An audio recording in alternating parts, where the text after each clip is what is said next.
go. Keep losing people.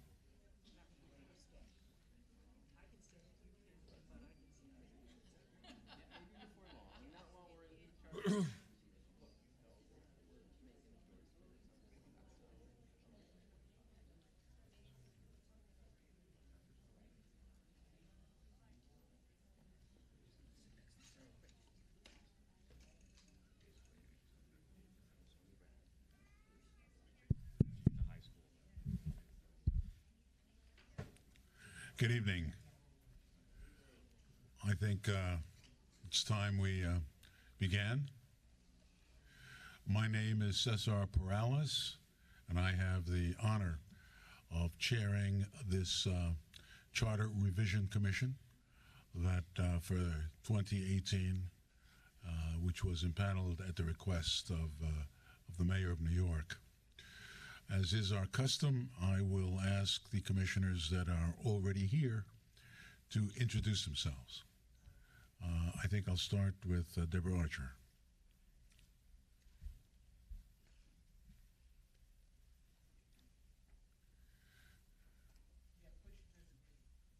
Everyone, my name is Deborah Archer. I'm a law professor at NYU Law School. Good evening. My name is Dale Ho, and I'm an attorney at the American Civil Liberties Union. As I indicated, I'm the chair, but in terms of my background and qualifications, I was most recently Secretary of State of New York, and I, in a prior life, served as Deputy Mayor of the City of New York, and I've also been a civil rights lawyer. Good evening, everybody. First of all, welcome to Brooklyn. I think a few of us make our home here. So I'm Carlos Chassura. I currently serve as the president of the New York Building Congress. Prior to that, I ran the Brooklyn Chamber of Commerce.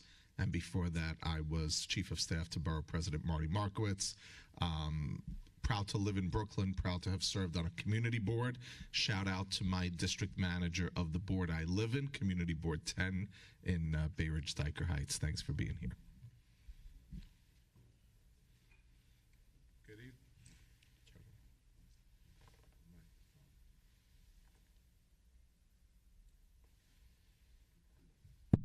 Good evening. My name is Mendy Marachnik. I'm the president of Staten Island's COJO. Pleasure to be here. Just some opening remarks. They will be brief, but just in case you have not been following what's been happening with the Charter Commission, we've had a number of community meetings. We're now on our second round of what we call the borough hearings. We've received literally hundreds of comments, not just thrown over the transom, but through email and in writing. We very recently, just last week, the staff issued a preliminary report. And as a result of that preliminary report, we have begun to narrow the issues. And while we continue to listen to everyone who comes before us, we have a particular interest at this point in 5 particular issues. Let me tell you what they are. One is campaign finance reform. The second is the conduct of elections in New York City. The third is civic engagement and how we might encourage more civic engagement. The fourth is community board reform. And the last is redistricting of the city council. Now, some ground rules. We will, at some point, begin to call panels of 4 individuals. Each individual will be limited to 3 minutes. And we will commence with our one and only elected official, City Councilman Brad Lander.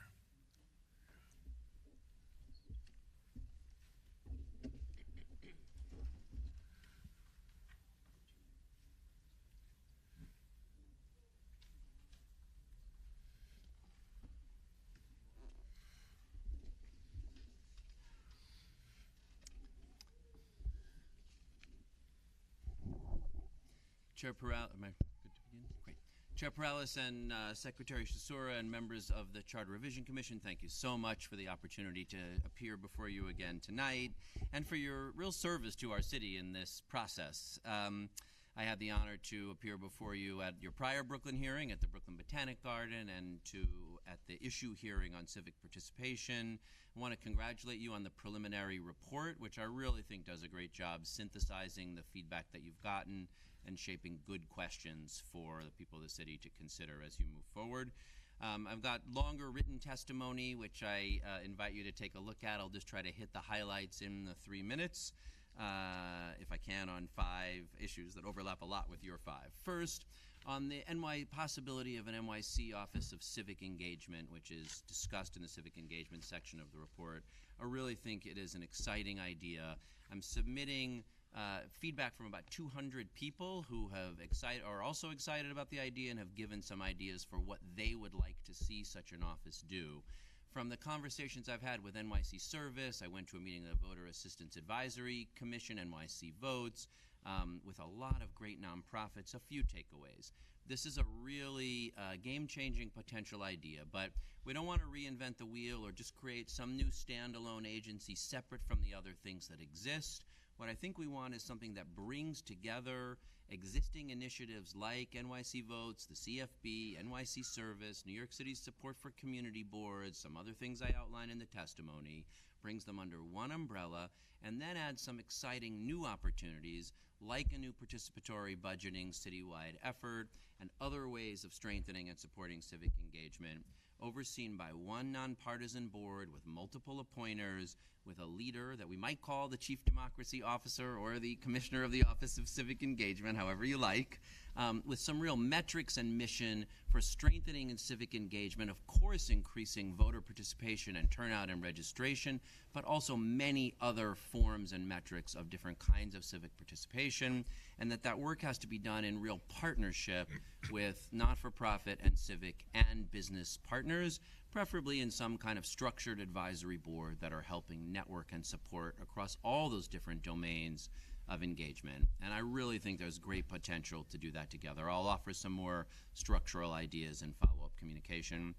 And second, I think it goes hand in hand with an effort to establish participatory budgeting as a charter-mandated citywide activity with something like 1% of the capital budget, with some dedicated staff who can support that across the city in all boroughs.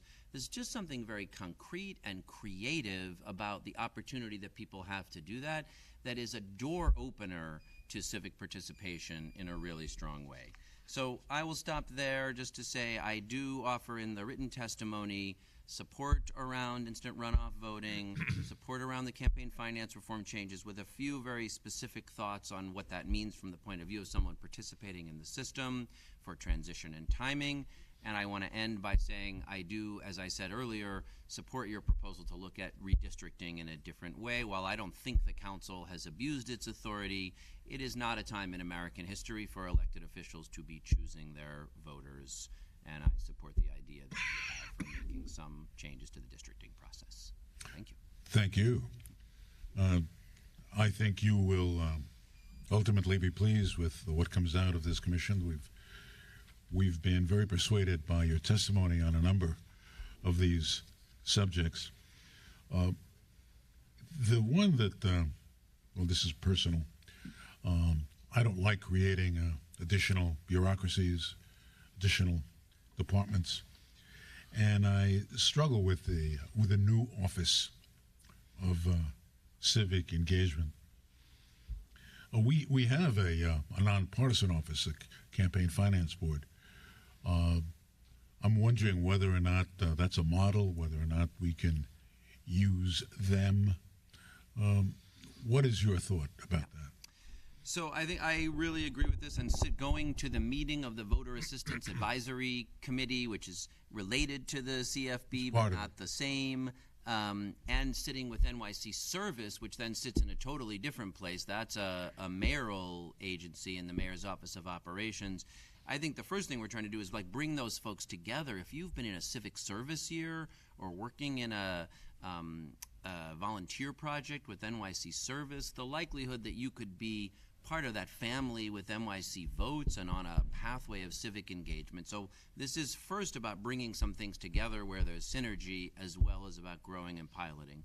Now, the structure I suggest in this testimony would be to have a new advisory board, because I do think getting something that the appointers to which could be the mayor, the city council, the borough presidents, the public advocate, that would hire the director or the chief democracy officer makes a lot of sense. The thought I had is you still need the CFB to be able to adjudicate, like that's got a regulatory function different from this civic engagement function. So my thought there is have the executive director of the campaign finance board also be on the board of this entity, house them together in one organization or one place so they can achieve those synergies together. We're building, I'm open to a model where you just have one board, the thing that's now the campaign finance board grows into this broader civic engagement board, but you do need a place where the cases are the regulatory function can get served. So I offer this just slightly different structural model, but it is very aligned with your idea that the point here is not creating some new thing over here. It's bringing these things together under one roof. Any questions from Carlo? Yep. Brad, how are you? Nice. So two things I think that really have interested me, not just from this process, but over the years. And I think we've spoken about it over the years. One is the solidifying of participatory budgeting. And just briefly, I'd love to hear how you can envision that being written into the charter. And would it affect every elected official that has capital and or discretionary, or would it just be for the council, et cetera? And then I'd love just quickly your thoughts on instant runoff, because that seems to be something that people are intrigued about. Super. Thank you so much, Carlo. So we have some models now around the world. Madrid and Paris both do citywide participatory budgeting. In Paris, it's 5% of their capital budget, which would, in New York City standards, be the equivalent of about $500 million a year. So with the 1% we propose is actually, well less than what Paris is doing. So there are some models. What I think is putting this together with the Office of Civic Engagement. The charter would say the city will determine, at least 1% of its capital budget through a participatory budgeting process implemented by this Office of Civic Engagement. So you don't have to work out every single detail in charter language. Now you've got an assigned set of people. You want some features put in, but you don't have to go into every detail. The way they do it in Paris and Madrid, a chunk of the money, so 1% of the city capital budget would be $190 million, which is the council's at about $50 million that we're doing. So that's more, but it's not massively more. And it wouldn't matter whether for the first purpose council members, right now, council members choose to participate or not. This would be a citywide process. Some of the money would be for big citywide initiatives. So let's say you'd use 25% of the money for citywide projects, and people could brainstorm them. 75% of the money, something like that, would go for neighborhood initiatives. I guess I would say let's use council districts, since the council initiated the process, and might add some money on top. But you need some neighborhood community boards would also be a perfectly good way to do this, and I don't have a really strong feeling there, but and then staff out of that office support people in coming up with the ideas, developing them into projects, figuring out what goes on the ballot, and opening it up to a vote. That might mean that as it becomes really institutionalized citywide, it happens in this new office and kind of grows from the place we've incubated it into the council to a place where it could be resourced and institutionalized for the long term.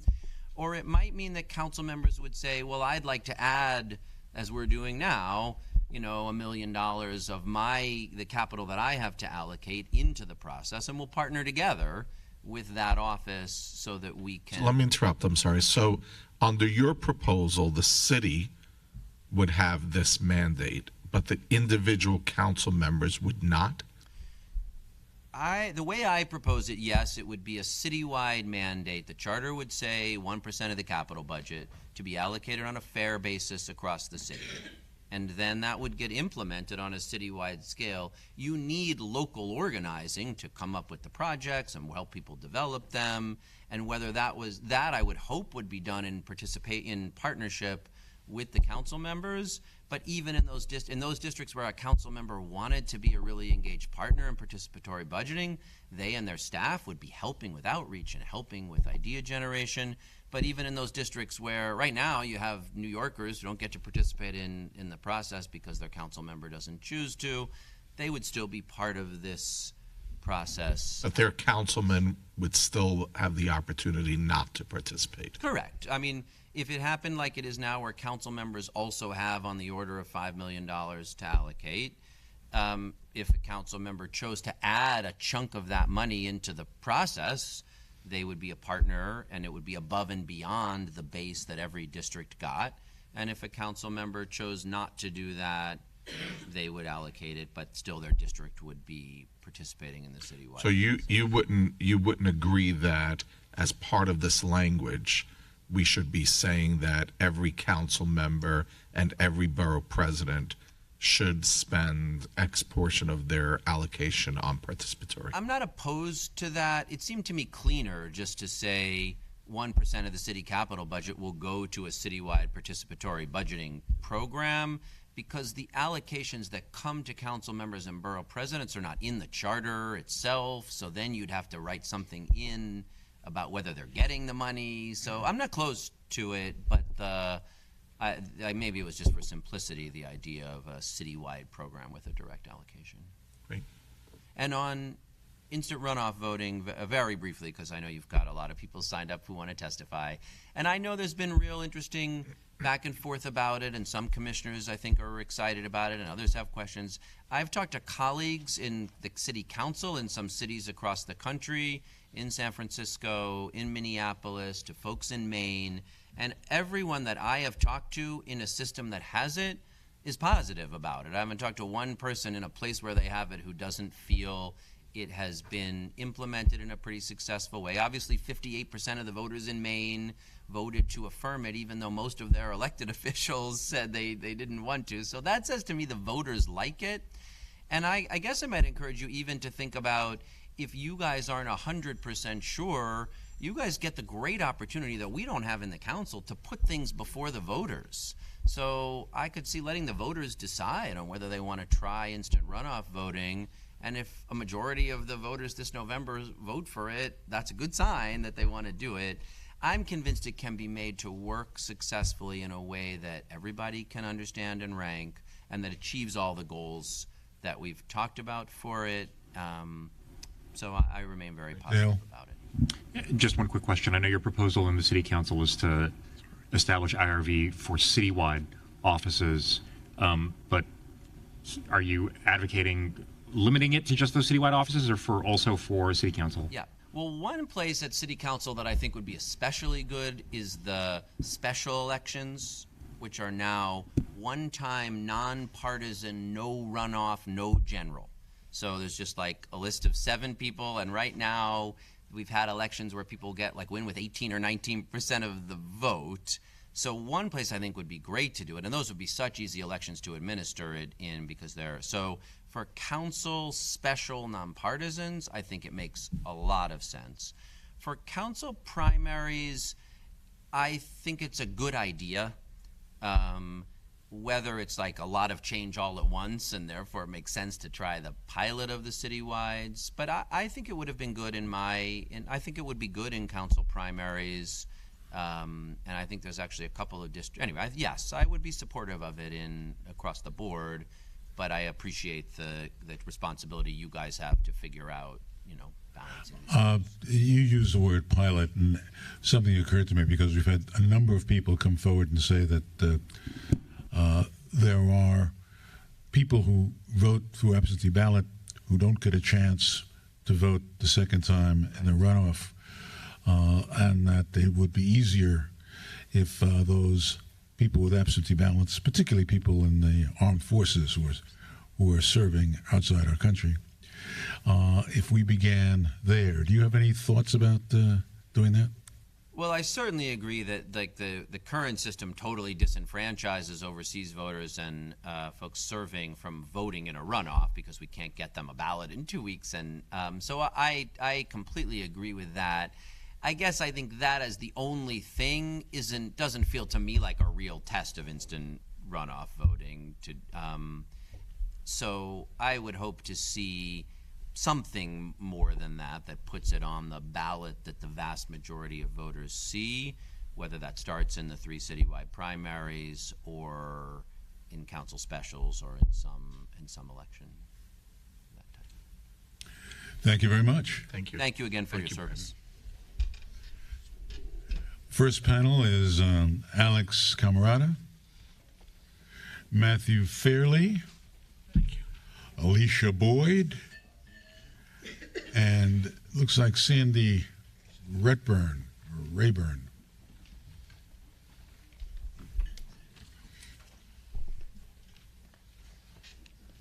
want us all up here?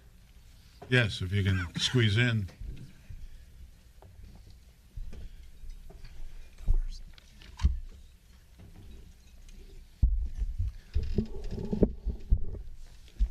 Maybe we ought to start with the person on my left, the person on the right-hand side.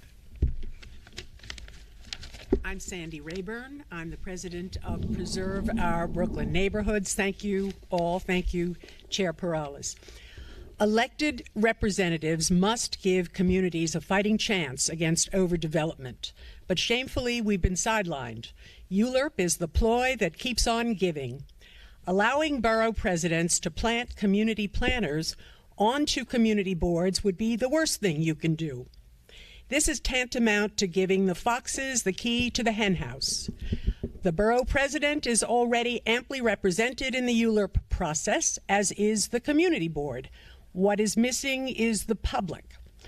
Powerful mega developers such as the Rebney Mafia use their formidable wealth and incestuous connections within city government and the Department of City Planning to game the system.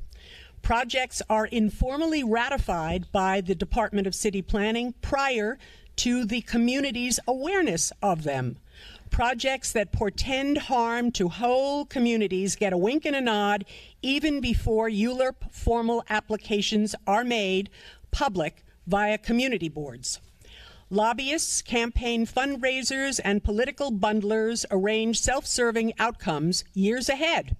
The ULURP process pays lip service to public transparency, but in fact does nothing to engage grassroots input with any credible deference. It's developers with access who get backdoor decisions, the cozying up to city council members, the borough president, the Department of City Planning, and that purveyor of New York City gentrification and displacement 101, forgive me, the mayor, speaks to a failed open process. Here in the Wild West of downtown Brooklyn, there's a questionable behind-the-scenes, thumbs-on-the-scale community board buddy system.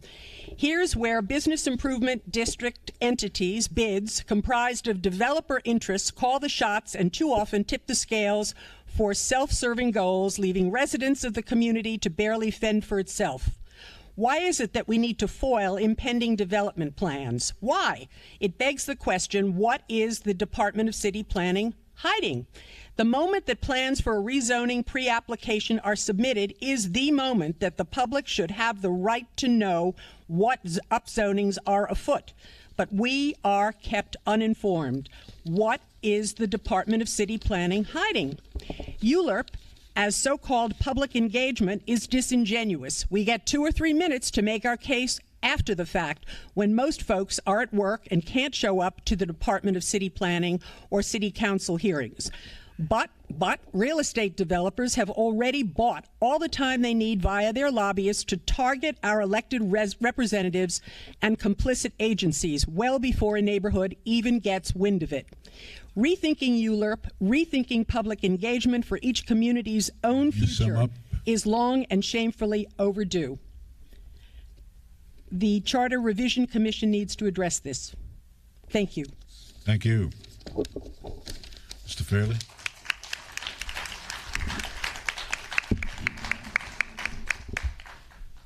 Thank you. My name is Matt Fairley. I'm a resident here in Brooklyn. I was formerly law chairman of the Kings County Republican Party until they lost their damn mind.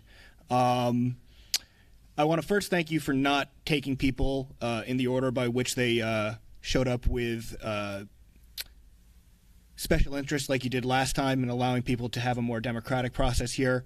I appreciate that. But I'm here to speak against the idea of an Office of Civic Engagement. I think it's a fundamentally anti-democratic idea in which, as described by my councilman, Mr. Lander, sounds vaguely Orwellian. The idea of a chief democratic officer, might as well call it the Ministry of Love. As he describes it, a chief democratic officer which will be picking and choosing and finding the relationships between various civic organizations would be a government official telling the people how to engage civically. And that is not what should happen. The government doesn't tell the people how to engage. The people need to come forward and engage on their own and tell the government what they want. The problem we have here, and it's somewhat engaged in the preliminary report that you have here, is that the people in this city do not feel like their voice is being heard. And a lot of the things that you're promising here are very good. Putting forward more participatory budgeting would be very good. I was a budget delegate for Mr. Lander for 2 years.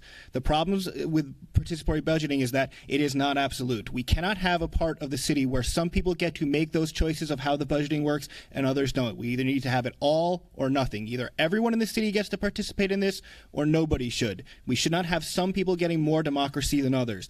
But what needs to happen, in the frustration that I found in the participatory budgeting system, is that more often than not, after putting together your budgetary ideas, submitting them, and listening to the people, the various bureaucracies in the city of New York will then come back and tell you, no, you can't do that. If participatory budgeting is going to work here, it has to be an absolute process. It has to be a process where if the people decide that this is where the money is going to go, the Department of Transportation can't then say, no, we don't want to pave that road this year. No, we don't want to update that school this year from the Department of Education. The will of the people has to be heard, and participatory budgeting has to be 100% or nothing. What I think really needs to happen is that we need to reform the community boards.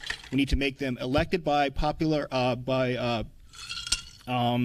we need to make them elected, and we need to give them real power so that people have a way of actually talking to government officials and participating in a government official in a way at a lower level than the city council level, so that people can get involved, people can feel their voices are heard, and people can be part of the process without having to try and round up the better part of 150,000 constituents, which is the minimum level of constituency the city of New York currently offers. So I support what you're doing in that regard, and I'd like to see that go on further. Thank you. Thank you. Ms. Camarada? Good evening, Commissioners. My name is Alex Camarda. I'm the Senior Policy Advisor for reInvent Albany. I wanted to comment in our testimony tonight on the campaign finance recommendations in the final report, in particular some of the specifics that were raised. On the issue of increasing the public match cap, we previously supported that in our testimony. We'd like to see it raised higher than 65%. We've heard 75% talked about. That is something that we would support. We think that's important because, as we pointed out in previous testimony, council primary races in 2017, 30% of those candidates actually hit the public funds cap. We think it's really important, given the emphasis by the Commission on increasing public funds, to distribute the public funds payment earlier in the election year. It's currently 6 weeks before a primary. That's far too late for candidates that are relying heavily on public funds. We think that should be moved significantly earlier in the year. There are multiple ways to do this. We're not prescriptive, but we'll put forth 3 options that we think the Commission should consider.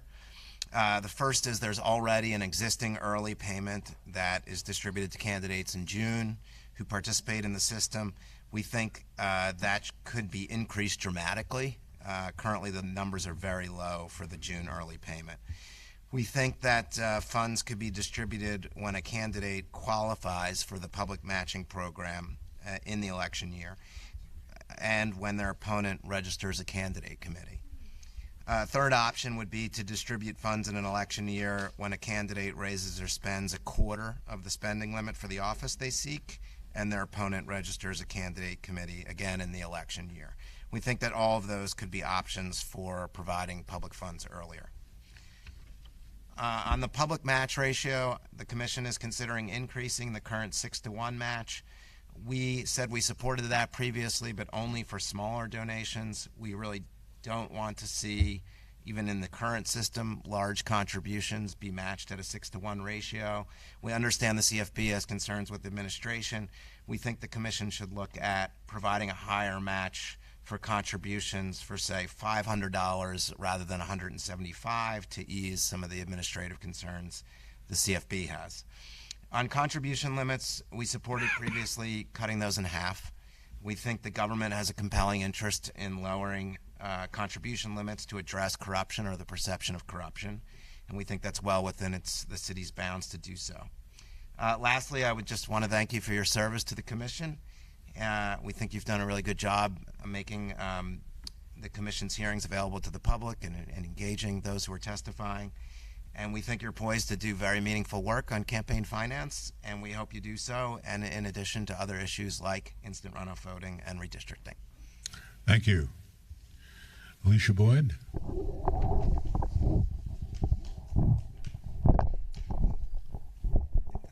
That's as far as it's going to go.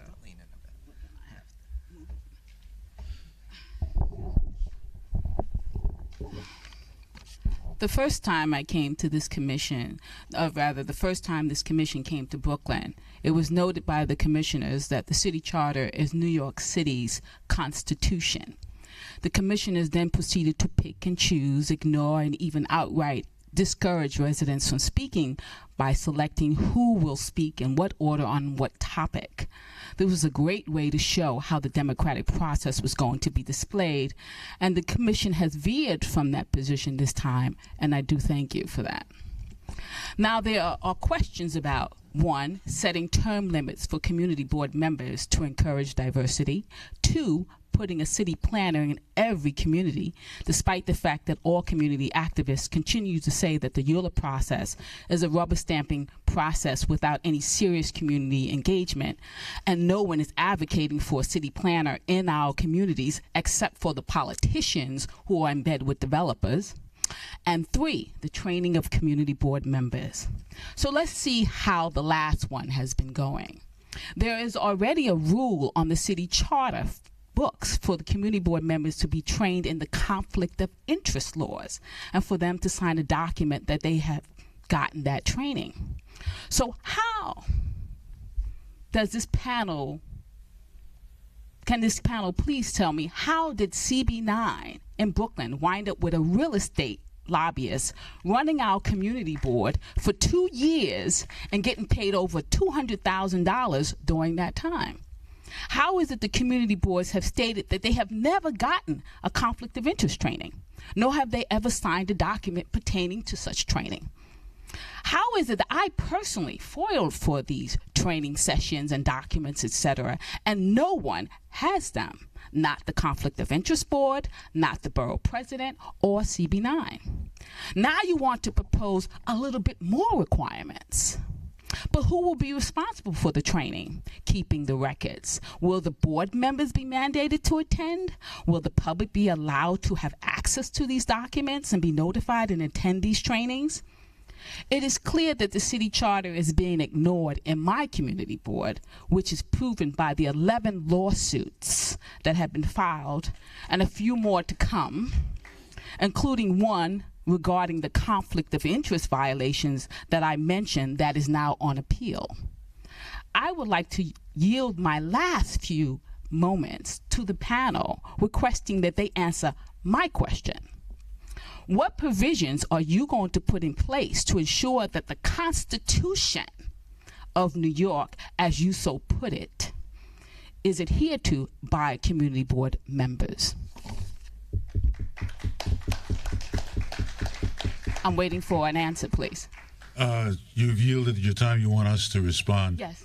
Well, let me just try to explain to you our role. I mean, we don't supervise or oversee how the city is carrying out the charter. Our role is to listen to you and hear suggestions about what we ought to change in the city charter.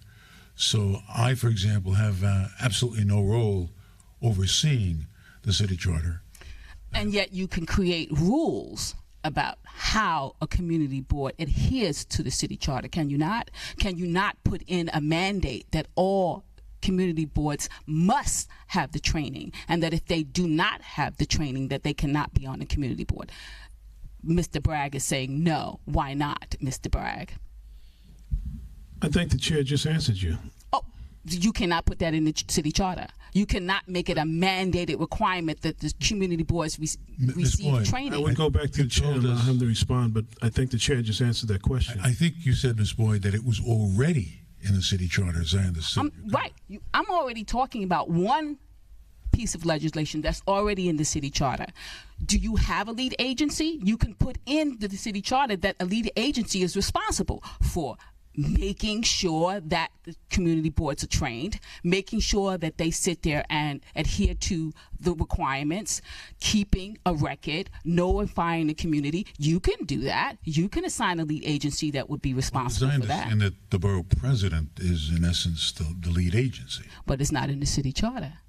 The borough president does not have to provide training to the community boards. And you're now suggesting another set of training, right? No. Yes, that is a part of your suggestion. I just answered your question. You were asking about the powers and authority of this commission. And what I think the chair had indicated to you, and I'm reiterating, is that we do not have that power. That's not what we're... So you do not have a power to assign a lead agency to be responsible for the training of community boards? No, we don't. Not as this commission, no. Okay. Our job is to hear from the public and make and then come up with recommendations that will hopefully is there something that reach a ballot initiative for the voters to decide on. So there's something that prevents you from designating a lead agency to conduct the training of community boards. What is that? What particular law are you referring to that prevents you from doing that or making that recommendation, especially because you're considering making the recommendation that they get training? Who's supposed to do the training if you're going to sit there and decide that they're going to have training? Well, I think we will take that under advisement. Your suggestion that we put into the charter the name of the city official. Or lead agency or city lead official. Agency that would be responsible. Thank you. We'll certainly consider that. Yes. Okay. Thank you. Thank you. Is that possible, Mr. Bragg? Again, the way you posed the question was whether or not this commission has the authority to implement. We do not. We put forward recommendations for the citizenry to vote. And so if you were asking whether we have the power to implement, no, we do not. I didn't say that you had the power. You have the power to recommend. That's the way it was posed. The question was posed. Okay, well, we're asking you to recommend that an agency be responsible. Yes. I think the chair responded, so. Okay. Yes. For the record, are there any members of the commission that are not present tonight? Because I think the record should reflect who isn't here from the commission. I think that the people here should have a record to know which members of the commission did not show up to hear their testimony. Well, I suppose we can give you that, but we do have a quorum. A quorum is a majority of the commission members, and they are here. I didn't ask that question. I want to know which commission members are not here. We all came out and took time out of our day. The job of this commission is to listen to the people, and if we could take the time out of our night to be here, I'd like to know which people in the commission couldn't take the time out of their night to be here to listen to the public, which is their main job. Thank you. So I think the people here have the right to know which people didn't show up. We will. I will have staff give you the names of the commission members that are not here. I'm not asking for you to give me the names. I want it read out here public for the recording so that when this is out into the public, I'd like people to know who wasn't here. Because I was here the last time, and there were a heck of a lot more of you on the dais last time. Yes. So who's not here? Let the people know who's not here. I don't know off the top of my head. I mean, I haven't. Are you the chairman, sir? You don't know who's the member of your commission? I know who the members of my commission. So then you should know. Can you not tell us who's not here? I think we've heard your testimony. There's about 35 people waiting to present. Thank you. And now you know why no one trusts anyone in power here, because they don't like to hide and they don't like to give out information. Thank you. They're proud of their powerlessness. According to this guy, they're probably sleeping with developers like the city council. So, do we have questions for the panel? Just move on. All right. Yeah. This is Josephine Beckman. Could I ask a question of Mr. Camarda? I had a question about his testimony. Yes. Well, So, Alex, two questions I wanted to ask for clarification. Your suggestion to raise the earlier matching funds payment, my understanding of that is it's really triggered by qualifying for the ballot and filing your petitions. And I guess there's a concern that if the city made earlier payments to people who then didn't qualify for the ballot, you'd have to go claw back the money or something. Have you thought about that, and how do you deal with that? So, I mean, what we recommended, two of the three items we recommended were actually untethering the public funds payment from the finalization of the ballot. I mean, we think that's one of the issues. I mean, because the ballot's finalized, I think this year on August 8th or 9th, candidates receive the money so much later. So I think we need a different criterion for giving out the public funds. Because there's an existing early funds payment, we felt that that might be a lever to do so. But we also proposed looking at candidates' spending and raising of money, and also whether they just meet the qualifications for the program in general. I think that you'd have to look at the data that the CFB has that shows when those different metrics are met, how many of those candidates then get on the ballot. I would think that particularly for raising and spending a lot of money, that if you set a high threshold, most of those candidates are going to get on the ballot, and you would not have to claw back money in many instances. So that was the thinking. Second question, I wasn't sure what you were saying. You were saying that you think maybe how much money is matched. I think you mentioned 500 would be matched. Were you saying that contributions above that amount, that the first 500 or the first 250 would not be matched? No, I'm saying. Or are you saying that you match up to whatever that threshold is? Right. So right now, the first $175 of any contribution is matched. We were suggesting that the first $175 of any contribution up to 500, for example, be matched. So are you suggesting that contributions over $500, the first 175 would not be matched? That's great. Why? We don't think. I mean, look, we've put out the $500 I mean, threshold. that's sort of discriminating between different people's money. Right. The idea being that large contributions, for example, right now under the city system, a contribution of $5,100 to a citywide official, that's actually matched. The first 175, it's 6-1. That's $1,050. Right. I'm not sure why taxpayers are subsidizing a contribution of that size, given one of the purposes of the program is to incentivize raising money from small donors. So the idea is that you provide matching funds for smaller contributions, if not 175, some other number that's relatively small.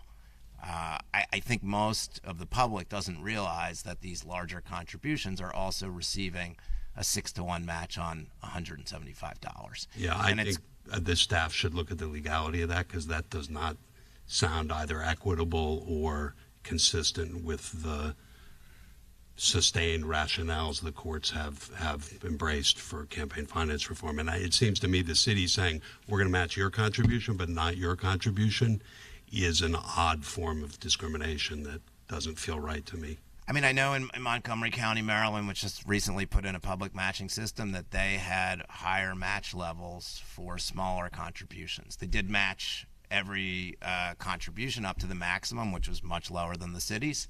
But the first $50 increment, for example, was matched at a higher level than the second $50 increment. So I can't speak to the constitutional, the case law on that, but because we had seen it in other places, we thought that was permissible. Thank you. Okay. Thanks again. Thank you. I'm about to bring on the next panel. It's Doris Cruz, Felix Figueroa, Rachel Bloom, and Josephine Beckman. I did not want to be argumentative with an earlier panel, but the reality is that the names of the commission members who are here tonight and those that are absent are on our website and available to anyone who's interested. Yes. I just wanted to make a note that that as a Secretary Treasurer of SEIU 32B, Jad will not be engaging in the questioning during this particular testimony because I have one of my members as a panelist. Sure, I understand. Thank you. Since that member is on the extreme level, we'll start with him and work our way across. So we'll begin with you, sir. Okay. Good evening, Commissioner. My name is Felix Figueroa. I am a Long Island City resident, community Local 32BJ member. In recent report, I understand that the Commissioner has recommended that its staff continue to study the question of whether or not certain members-to-members communication should be counted as a contribution to candidates. Given that I am here today again, I urge that the charter will be revised that members-to-members communications are not counted as a contribution in order to perform civic engagement. Whether I was here in May, when I was here in May, correct myself, I share my story each year. Get involved in election work through the union. I also work closely with City Council member Jimmy Van Berman. I think he stands up for our community, and I like that. However, campaign finance laws to members communication make it hard for me to get other members active to support Jimmy and any other candidates. I want to see changes to the charter that will make sure unions members communication is not counted as a contribution. That would help me better talk with the members I know and to get more of them active to help improve our city. Thank you very much. Thank you, Mr. Chair and fellow commissioners. My name is Doris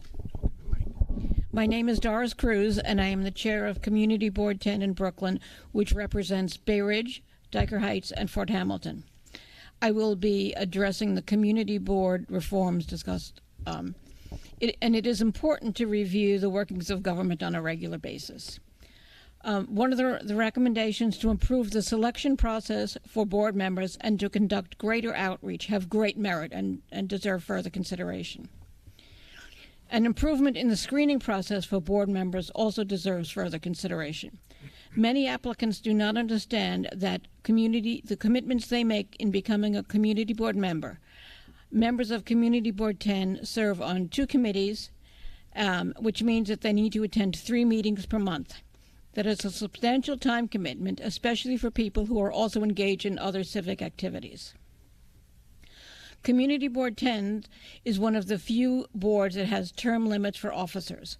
Officers may serve 3 consecutive one-year terms. This results in a very dynamic board. New leadership creates new energies and opens up opportunities for growth and diversity of opinions. It fosters development of new leaders within the board. Community Board 10 has a healthy board turnover. District Manager Beckman will discuss that and our attendance records. Many committees require dedication and expertise. Most particularly in Community Board 10, those committees would be zoning and land use, traffic and transportation, police and public safety. To reduce the institutional memory by instituting term limits would hamper the effectiveness of those committees. The need to regularly educate new members on historical issues, as well as procedures and various terms or lingo specific to a committee, would put a burden on board members and on the staff of the district office. Community Board 10 was instrumental in bringing attention to the issues related to hookah bars. It took many years, I think I've been told at least 5, from the introduction of the issue at a committee level to the passage of legislation. Having members who are familiar with that process from beginning to end was especially important in the recent information session we had conducted for hookah bar owners with the Department of Consumer Affairs at our office. Community Board 10 has an active zoning committee and worked for close to a decade to update the Bay Ridge Special District zoning and to rezone Dyker Heights. Without continuous service by board members, that would not have been possible. Community Board 10 is fortunate to have a lot of parkland, and it is diverse parkland, and needs knowledgeable members to address those ongoing issues. If we are lucky to see a parks project from inception to completion, it takes probably 5 years, often longer. Please sum up. Okay. I would the members of the City Council and the Borough Presidents are responsible for appointing and reappointing members. They currently have the ability to make changes to create more diverse boards. We know they reduce attendance, but they review attendance records, but they also come to our meetings and can see the level of participation by various members, and that should be included. I ask you to weigh these issues in your considerations. Thank you. Thank you. So my name is Josephine Beckman, and I'm the District Manager of Community Board 10. I'm here to also provide some comments on the preliminary staff report as it relates to community boards. I support the Commission's effort to strive to improve diversity on community boards. However, I also have concerns that term limits may not achieve this goal. Serving as a member of a community board requires a commitment of time, dedication, and involvement to fulfill the board's charter-mandated responsibilities. Brooklyn Community Board 10 typically has a turnover of anywhere between 3 and 9 members per year. I would like to share the following CB10 board data over the last 15 years. There are currently only 9 members that have served on CB10 for over 15 years. 23 of those 23 board members have served less than 6 years, which is almost half of CB10. Since May of 2004, there have been 75 new board member appointments, filling those 41 slots, so we have had significant turnover in appointments.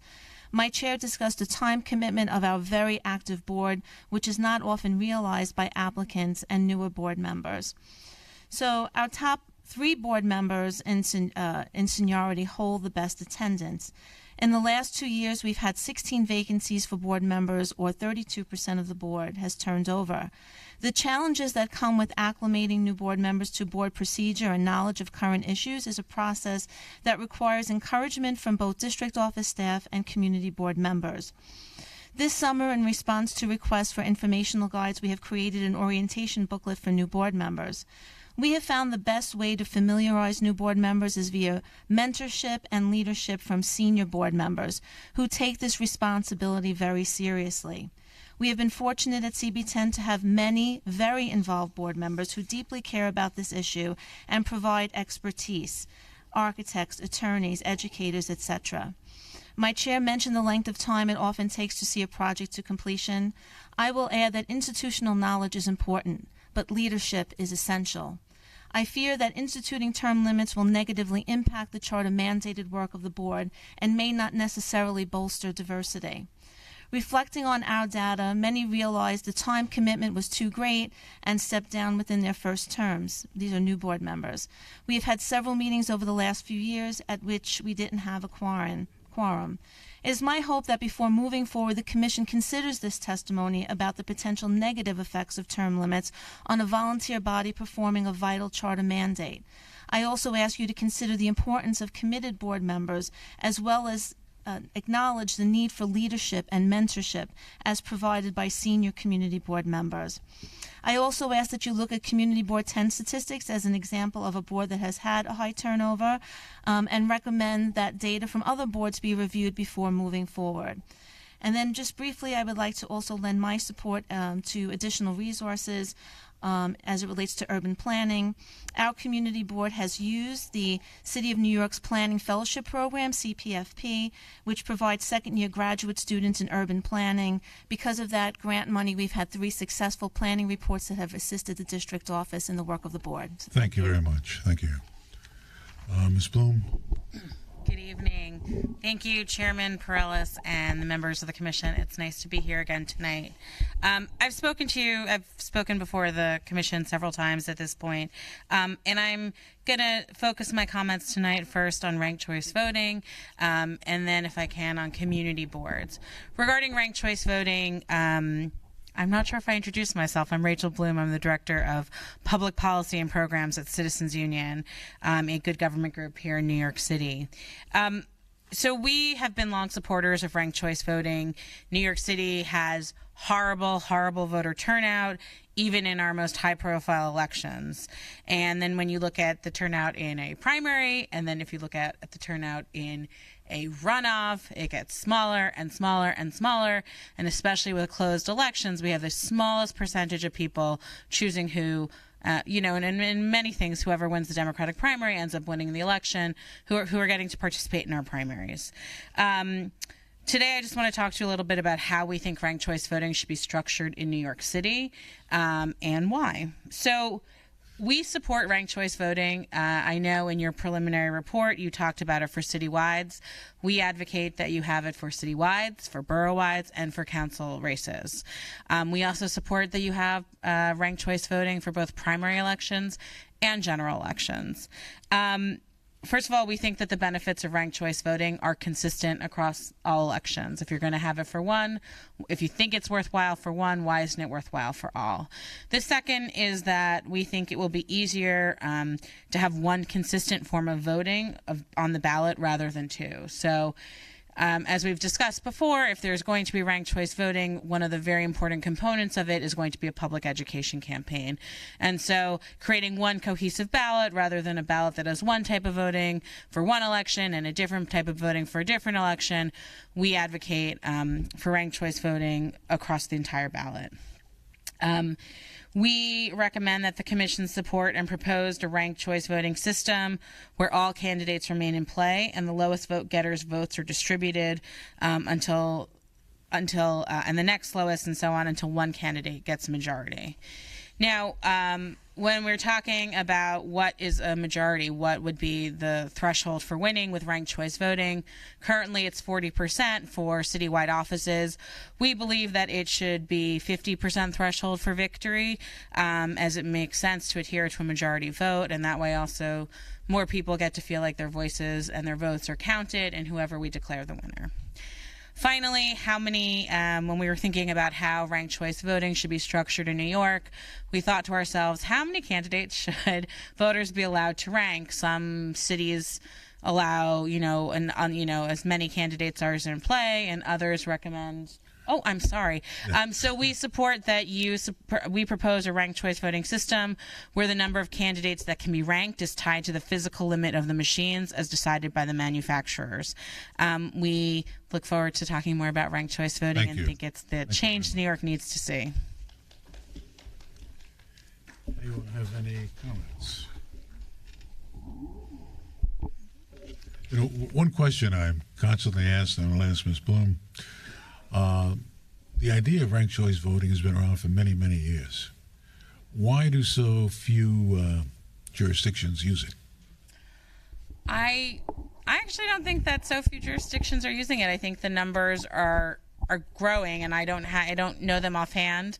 I wish I had them in front of me, but more and more municipalities, and in some cases states, are just adopting it, and it's becoming more and more popular. And particularly, there's very little power, I think, that New York's, so much of how we vote has to be decided at the state level, and we have been advocating for decades, literally, with absolutely, no reforms, no changes. This is something that we have the power to do in New York City. So, this is one of the sole electoral reforms where more people can feel like they're actually getting their voices heard, and so we urge you to adopt it. And I will share that information with your staff about how many states and cities are adopting it these days. Great. Thank you. Thank you. Without further question, we thank the panel. The next panel, I think this is Jackson Fisher Ward, Sandra Rothbard, Lucy Coteen, and Savannah Brown.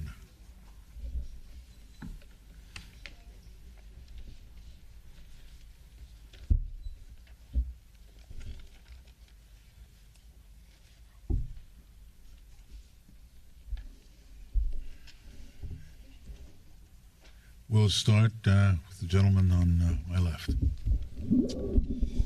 Good evening. My name is Jackson Fisher Ward. I'm here representing the Office of Assembly Member Harvey Epstein. Mr. Epstein is the assembly member from the 74th District. That includes the neighborhoods of the Lower East Side, the East Village, Stuytown, Peter Cooper Village, Murray Hill, Tudor City, and the United Nations. Thank you for the opportunity to testify before the commission tonight. So at the beginning of 2018, Mayor de Blasio unveiled a 10-point plan aimed at strengthening democracy here in New York City. The first point in the mayor's plan, dubbed Democracy NYC, was a promise to appoint this Charter Revision Commission, which I am pleased to know is making great progress toward achieving its goals set forth earlier this year. To further strengthen the health of our local democracy, we should look towards the creation of an Office of Civic Engagement, as proposed by Councilmember Brad Lander, which could play a valuable role in advising mayoral agencies, elected city officials, and elected state officials that represent New York City residents on how to implement policies to increase civic participation. Such an office could coordinate nonpartisan election day get-out-the-vote canvassing efforts to increase turnout. It could facilitate candidate training sessions tailored towards increasing the number of candidates from minority groups that have historically been underrepresented in the electoral process. And it could bolster existing outreach efforts to enroll New Yorkers in vital programs like SCREE and DREE. The office should be open to the public and have a physical storefront presence in each borough to accommodate visitors who are seeking information about how to get involved in civic affairs. These borough-based satellite offices could also serve as vote centers where New Yorkers could cast their ballots on Election Day or in the future during a period of early voting. Finally, an Office of Civic Engagement should be significantly invested in bringing about the state-level changes that are necessary to reduce the current barriers for participation that New Yorkers face and make voting more convenient. The office might organize lobby days or other outreach to win a more pro-voter system. This would include advocating for automatic voter registration, election day registration, pre-registration for 16 and 17-year-olds, and early voting. I look forward to the outcomes of this commission's work, which I hope will improve our city's embarrassingly low level of civic participation across many avenues. Thank you. Thank you. Good evening. My name is Sandra Rothbard, and I'm honored to represent my community, and actually this community, in my third term as a member of Brooklyn Community Board 2. The length of my membership to this board has only just surpassed the years I spent receiving rejection letters to becoming a member of this board. And so I support the recommendation that community boards have term limits. We need to hear multiple voices. We need to have representation of the entire community.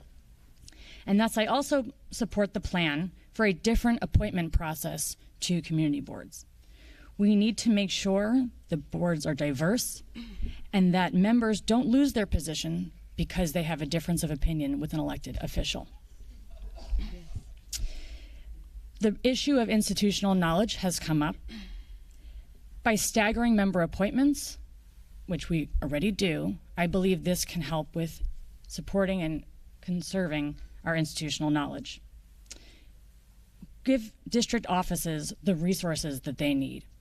If we have the institutional knowledge at the staff and office level, then it is helpful and will allow us to actually have term limits and to turn over some of our members. But in order to have good staff at the district level, we need to not only provide them with physical resources, but we also need to make sure they are paid well. They are overworked and underpaid, and we expect a whole lot from them. I also support the consideration to provide more resources to the board members themselves. I personally am a certified urban planner, and I support the suggestion to have urban planners available to community boards. Community Board 2 already accesses planners from the Department of City Planning in the borough office in Brooklyn, and it's been very valuable. But to have somebody that is independent and a planning group that is independent from elected officials is incredibly valuable and would help our community boards greatly. And then finally, if civic engagement is truly a goal and important for this commission, then our advisory role as community boards should really be taken seriously. Again, we're aware that we are advisory, but it seems as if most of our recommendations, whether major or minor, are simply ignored. So I ask that we be given appropriate power, advisory power, but given the right tools necessary to come to the appropriate recommendations for our community. Thank you. Thank you.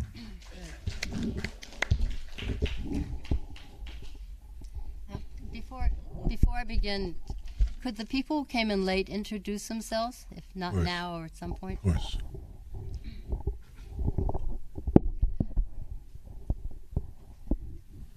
Evening, and thank you for coming. I'm Wendy Weiser. I direct the democracy program at the Brennan Center for Justice at NYU Law School.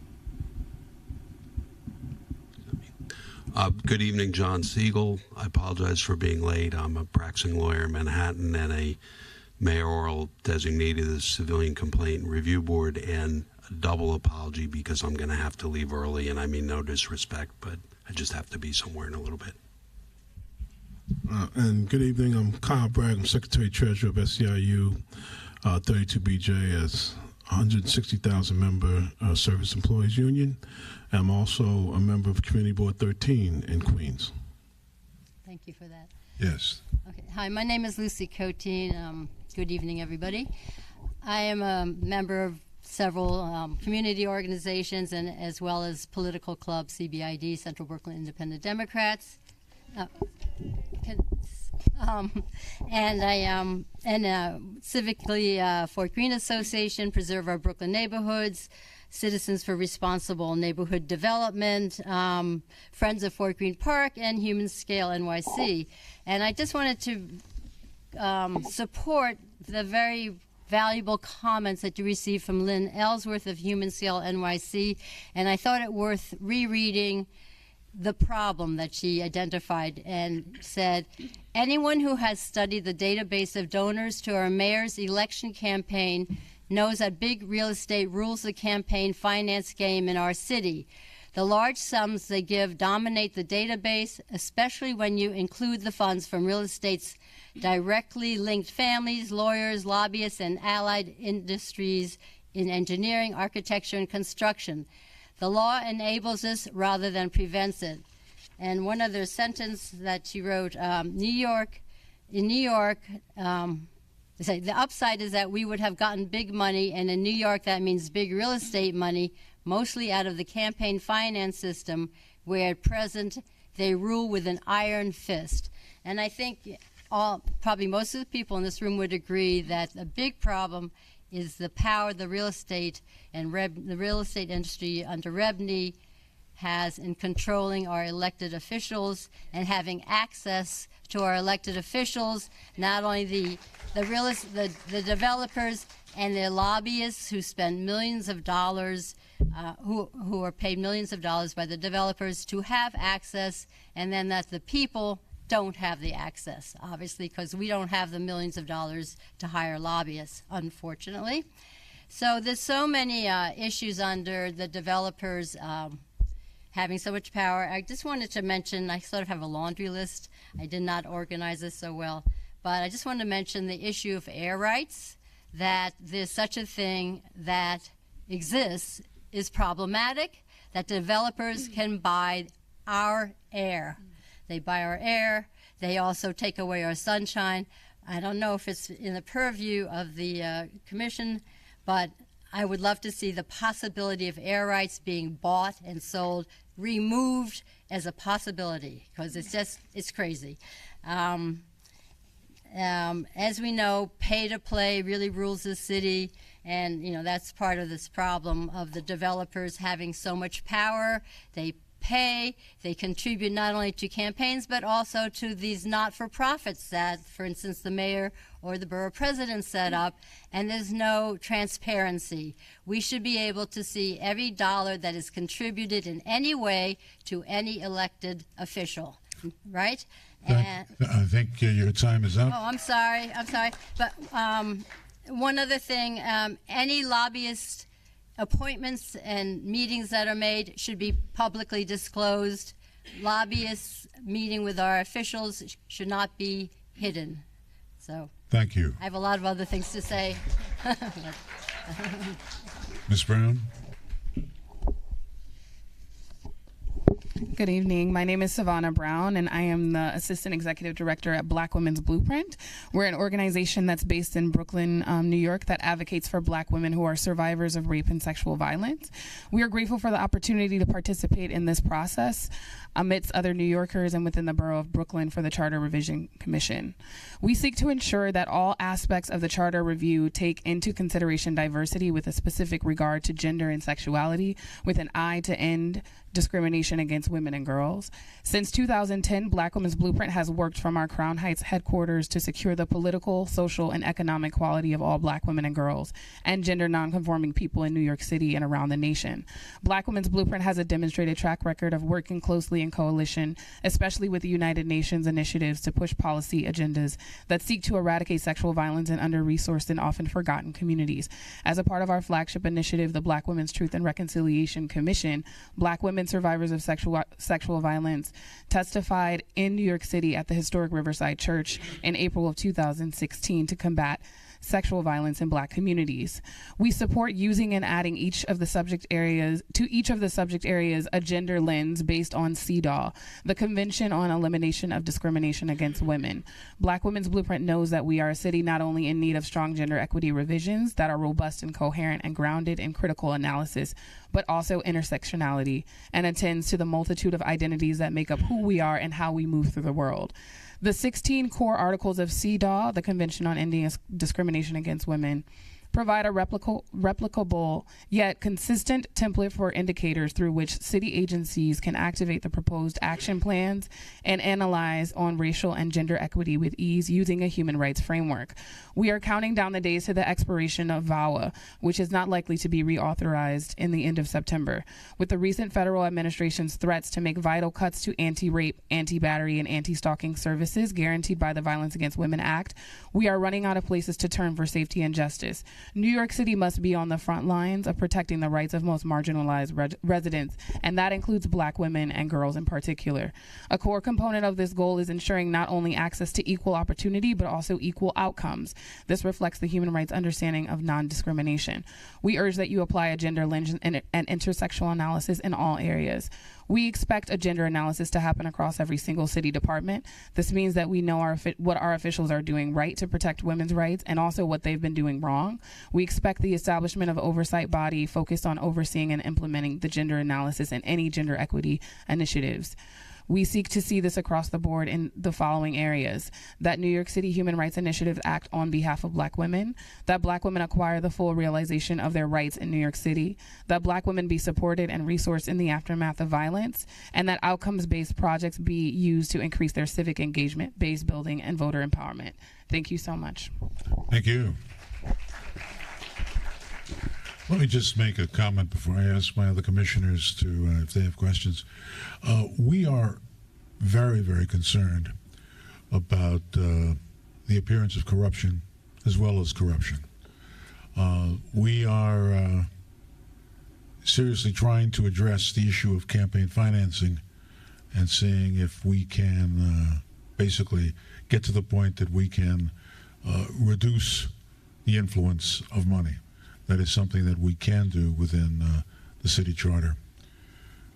Are there members of the commission with questions? I have one. Yes. My question is for Ms. Rothbard. You mentioned that you wanted a different appointment process.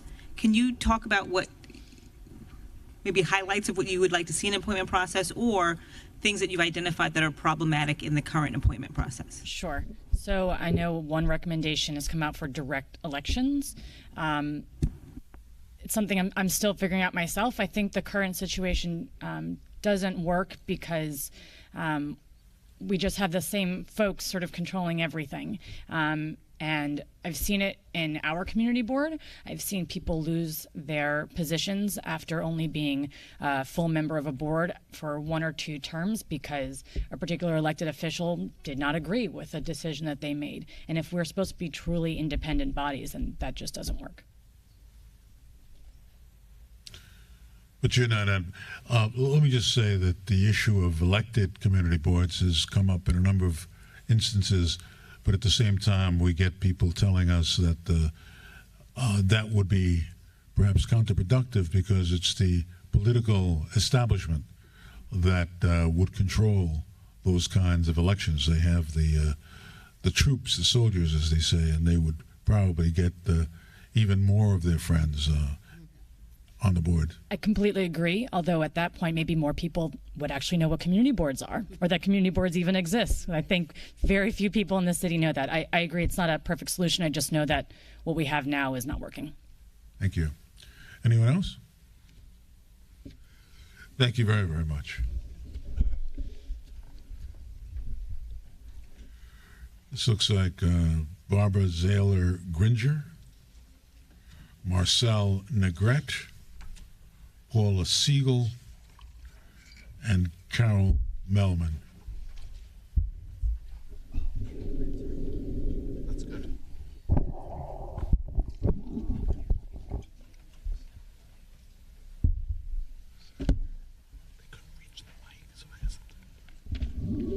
Josh, it's this mic seems to be stuck there. Do you see the where the mic hits the table? Yeah, better, much better. Perfect, thanks. Good evening. Good evening. I'm Barbara Zoller Gringer. In the 1970s, as a law student, I worked with the Charter Revision Commission that was active at that time, so I know that your work is challenging and how important it is. I'm also a member of Community Board 2 here in Brooklyn, and I'm chair of the Parks Committee. I thought this meeting tonight was only about community boards, so I have two issues that are important to me. One is community boards should be given more authority, and community board members should be term limited, and especially those who serve in leadership positions should be term limited as well. To speak about the authority, it frequently is frustrating to serve on a community board and see developer after developer gain approval from the city for overly large buildings they want to erect when community opposition and that of the community board are strong. It makes little sense to me to create community boards, pay for the staffing of the district offices, and the district offices provide a great service to members of the community, and then render the boards virtually powerless. Look around Brooklyn Heights and see every building that has been built here against opposition from the community. Right now we have 80 Flatbush pending, where the developers of that building have met with over 100 different groups, and still they have not changed that building. We don't need a 74-story building here, and yet we all know we're going to get it. As to term limits, I find that I serve on a community board that is very diverse in every respect, and I think the borough president here works to ensure that. So I don't think we need term limits to foster diversity. I do think we need them to keep the boards fresh and to give more people a chance to serve. I think term limits are also important for leadership positions because on my board, the same people keep running unopposed and getting reelected, making it impossible for others to have a chance to serve in those positions. Thank you. Thank you. Hello, my name is Marcel Negrete. I'm a project manager at the Municipal Art Society of New York. We submitted comments earlier this week regarding civic engagement and community board. So today I'll be focusing on the districting process and land use. The current districting process does not provide sufficient independence from political interests. MAS agrees with proposals that would take appointments to the districting commission out of the direct control of elected officials, prohibit former elected officials from serving on the commission, and remove the ability of the city council to veto the districting commission's plan. Moreover, the population is growing, and by the 2020 census, the city will be home to nearly 9 million New Yorkers, and the existing 51 council districts will be representing close to 180,000 people each. As a reference, Chicago, Boston, and Philadelphia each have council districts with approximately 55,000 people.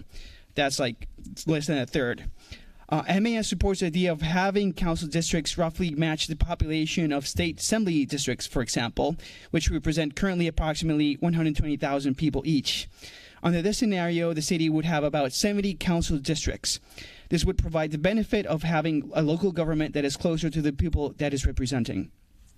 Although the city's current population deviation is of less than 10% satisfies the requirements of both the 14th Amendment and the current city charter, MES believes that such a percentage is too high for a diverse city like New York City. We support the idea of decreasing the maximum population deviation between districts to 5%. MAS is also concerned about the potential negative effects of population undercount in the 2020 census, and we agree that the city charter should mandate that all relevant city agencies promote and facilitate robust outreach and engagement around the upcoming census. Finally, regarding land use, we are disappointed to find that land use was an area deferred for future consideration and not comprehensively addressed by this commission. Nonetheless, we offer testimony on this important topic. The current land use processes do not adequately facilitate community input, prioritizing short-term concerns over long-term community planning.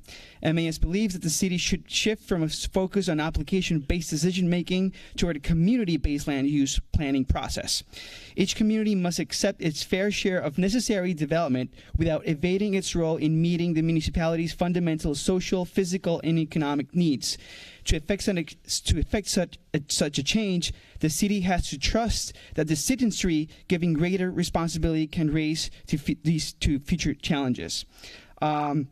Finally, there's more detail on the written comments, but given the time, MAS is opposed to the idea of streamlining the land use process by amending the charter to allow City Planning Commission to make final determinations on all administrative land use permits, such as certifications, authorizations, and special permits. MAS is also deeply concerned that this idea would remove the role of the City Council from the CPC special permit process. MAS is also opposed to unnecessary changes to landmark designation procedures that would involve the CPC. Even more distressing is the idea of reorganizing the Landmark Preservation Commission as a division of the Department of City Planning. MAS believes that the landmark designation process should remain entirely within the scope of an independent LPC. Thank you. Thank you. Yes. I'm Carol Mailman, and I seem to be one of the few just concerned citizens who's not a member of the community board and not representing an organization. Although I have been active in participatory person in citizen action for decades. I am most concerned with, as a member, long-term member of the League of Women Voters, Civil Liberties Union, and other public interest organizations in participation in voting. So nobody here has mentioned early voting. To the extent that the commission has any power to do that, you don't. Okay, this is the problem. Even I've heard many comments already here that I know are not under your purview, so I don't want to add to that. It's state law that determines. Yeah, so much of what the city does is determined in Albany, and maybe that needs to be changed. But I do want to strengthen public financing in government and increase the cap on public financing. I'm also interested in participation in the budgeting system. I have taken part in that. I'm concerned that there's not enough information given to the public before the participation begins about what is possible. What are the projects that can be implemented? There's not much point in participating and choosing projects that can't be implemented. That just frustrates people after they've participated. So it is important that the limits that be increased and that the information be given really helps people choose projects that can be implemented. Then they won't feel frustrated in their participation and might participate again. The opportunities to participate should also be increased. So I look forward to your doing what you can to strengthen the participation in a government of citizens. I'm not so sure a new bureaucracy is required, but I think that seems to make for more expenses on administration and not much on the actual implementation of participation. Thank you. Thank you very much. Can I ask a picky question before I begin? Sure. Do we still have quorum? Yes. Majority of 15? Yes. That's 8. Somebody left. But there's only 7 of you. Somebody just. So what is that? Where are we? What do we do now? No. We're not voting on it. We're not voting on anything. We don't need a quorum. I don't actually know the answer to this question, but something changed. You need since a the last quorum. time you said You need a yeah, you quorum. lost one. You need a quorum if you're voting on something.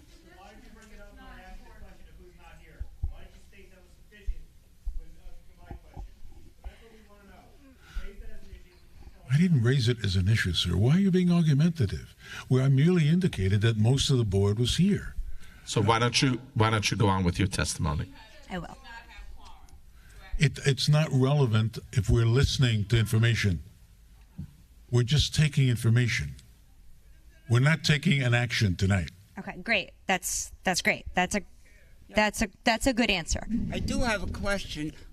Is this recorded? Yes.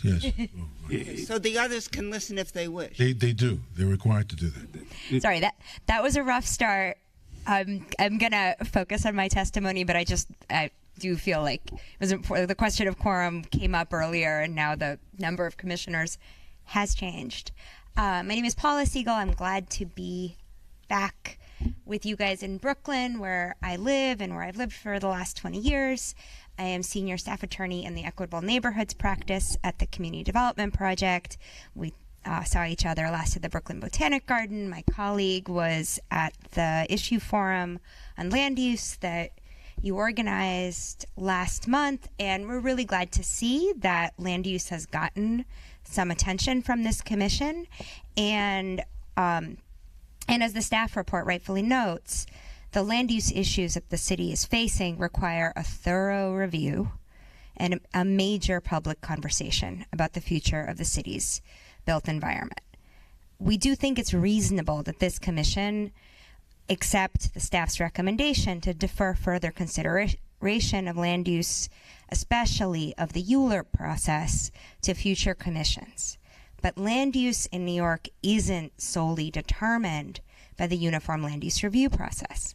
That process is the process that kicks in when major changes to the underlying rules that govern the use of land in the city are proposed. And those proposals are usually made by developers. There's also a quiet system, a machinery that operates without major changes, without exceptions, that actually works to disenfranchise communities, to destabilize our neighbors, and to displace our institutions. So even without digging into ULURP, which is a really important conversation about who needs to be involved when changes to the underlying rules are made, there are 5 things that we can address with small, simple changes to the charter this November, and you have them in front of you, but I'll go through them. So the first one seems like a no-brainer to me, and I think a lot of folks here, but we must require that the city track and enforce all the deed restrictions and remainder interests that it holds for the public benefit. The city doesn't have staff to enforce these restrictions now. But the Department of Citywide Administrative Services does have staff to respond to requests from property owners to lift those restrictions. Given that the permanence of the permanent affordable housing program of this administration and the massive public investment in that program is actually all premised on this thing that they're calling a remainder interest in properties that the city is going to be financing affordable units in, we need some infrastructure, a tracking mechanism, an enforcement mechanism, and staff to actually use it. I invite you to Google DCAS and deed restriction. What you will get is a form that you can fill out that says, I would like to lift this restriction on my property. Ms. Siegel. And someone will call you. Ms. Siegel, So you've that's one. had several of them, and your time has expired. Is there some way of you just listing them very quickly? There, you have it in front of you. It's got a Okay. brown letterhead, but I'm going to list them really fast. So the other four, I wanted to go through that one because it's really important. Right, the other four: prohibit the city from selling liens on properties owned by charity organizations. Prohibit lien sales on privately owned vacant buildings and lots with arrears, and instead direct those to the existing third-party transfer program to create a pipeline of affordable housing that is actually housing that is already in our neighborhoods where people live, right? That is something we can do now without... Please just list them. Great. We can create a financial disincentive for warehousing residential and commercial units, and we can add public housing authority land to the list of land use actions to which ULURP applies, which literally involves adding 4 words to the city charter, and you have it in number 5. It's a change to section 187C. Thank you very, very much. You're welcome. Any questions for this panel? No. Thank you very, very much. Looks like Shelley Hagan, Felix Figueroa, Ken Muraski, and Howard Katzman.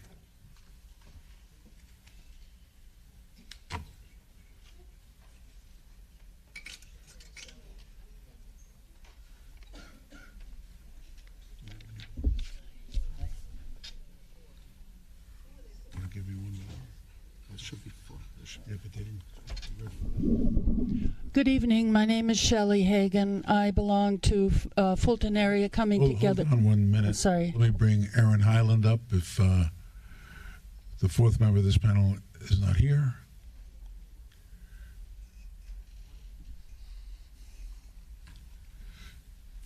Okay. You may proceed. Sorry. No, my apologies. Good evening. My name is Shelley Hagan. I belong to Fulton area coming together and preserve our Brooklyn neighborhoods. When I got here this evening, I asked who's sponsoring the charter revision. The people at the sign-in said the mayor. That's interesting because I got no notice from him, no notice from my city council member, the borough president, public advocate, or comptroller. I heard about it from the Municipal Art Society. This empty hall on a matter of such consequence and need is no accident. The mayor didn't want anyone here. He'll be able to say, I held a charter revision town hall and no one came. People are happy with the way things are. Otherwise, the town hall would have been full. This event tonight looks and feels like another exercise in government making fun of the people. If any of the few people here think their words will matter, let's hope they're right. The issue I bring up tonight is that of business improvement districts. The legislation for bids is badly obsolete. The first bid was established in 1984 when New York City was trying to recover from near bankruptcy. The New York City of 35 years ago bears but a distant resemblance to the New York City of today. The physical city and the agencies of government, the laws and regulations have changed and changed and changed. The bid legislation remains exactly what it was in 1983. Legislation conceived to help the city get back on its financial feet now functions to imprison struggling stores, forcing them to pay the bid for services they don't want or need. If a store refuses to pay the bid tax, the city shuts him down. I urge the city, the Charter Commission, please, to look at this old legislation again. The legislation of 1983 gives the store owners no escape, just 2 choices: pay up or be shut down. Sounds like extortion. The city calls it business improvement. Thank you. Ms. Highland? I'm Erin Highland. I am on the district committee for the District 39 participatory budgeting project under Councilman Lander's office. So I'm here to speak specific to the participatory budgeting program and the recommendation that it be expanded and made required for everyone in the city. Bring it up close. Oh, sorry. Better? Yeah. The idea that participatory budgeting become a citywide program that everyone in the city gets to participate in and it's not optional, and that it be expanded further to both capital and expense projects. Our district's one of the few that has been allowed to have expense projects, and we found it to be particularly a creative vehicle for communities to find programs that don't always hit the capital threshold. In terms of thinking about where it would sit, we'd I think suggest that it become outside of the councilman and independent, where the volunteers are encouraged to take leadership. I think best practices amongst many of the district committees finds that where the volunteers get to lead and be more active, you get better results because a lot of it is staff or working with us, but mainly volunteers committing to doing the outreach, awareness building, and all of that part. So the idea that for this cycle, the kind of steering committee or citizen committee is being a little bit scaled back is a bit of concern. And so we'd like to see that be more empowered in the recommendations going forward. And I think that would also address many of the other comments people have had about awareness and working with the agencies, so that if projects are nominated and do get suggested, you have more vehicles and potentially ability to get the agencies to go forward, so that the kind of the disappointment that happens sometimes within the procurement rules could go away. Well, thank you very much. Yes, sir. Hi, my name is Ken Moraski. I'm a resident of Brooklyn, and thank you for letting us speak tonight. I'm here to talk about community board term limits. Living in New York, I think one of the most valuable things I've come to realize about the city is community boards are a very good local government process, and helps community members really have a voice and participate in decision making, even if it's advisory. And just to think about how many people live in New York City, over 8 million people, and soon to be 9 million from what someone else had said earlier, and that you have 59 community boards with up to 50 members, it's only 2,900 people. It's not a lot. That's a very small ratio. And so I really support term limits, because I think that's going to be one method to help to bring in more people and help with the turnover. I agree with some of the other comments that were said earlier, but one of the things I wanted to ask you is just what some of the methods would be to help bring more diversity to the community boards. And I think thinking about outreach and getting the word out about what community boards are, I don't think a lot of people do know what they are. New York is a very vibrant city these days, and people are coming and going, and some people don't even know, like, to register to vote. And so I think it's important to get the word out and think about how the process of applying to a community board is approached. Standardizing the application process, I think, is a good step. Removing it from the hands of the borough president and the council members is a good step as well. Think about where people who are good community members could become part of the board. 16-year-olds can be on the community board. So local high schools, I think, are a good place to look for, students that could be involved.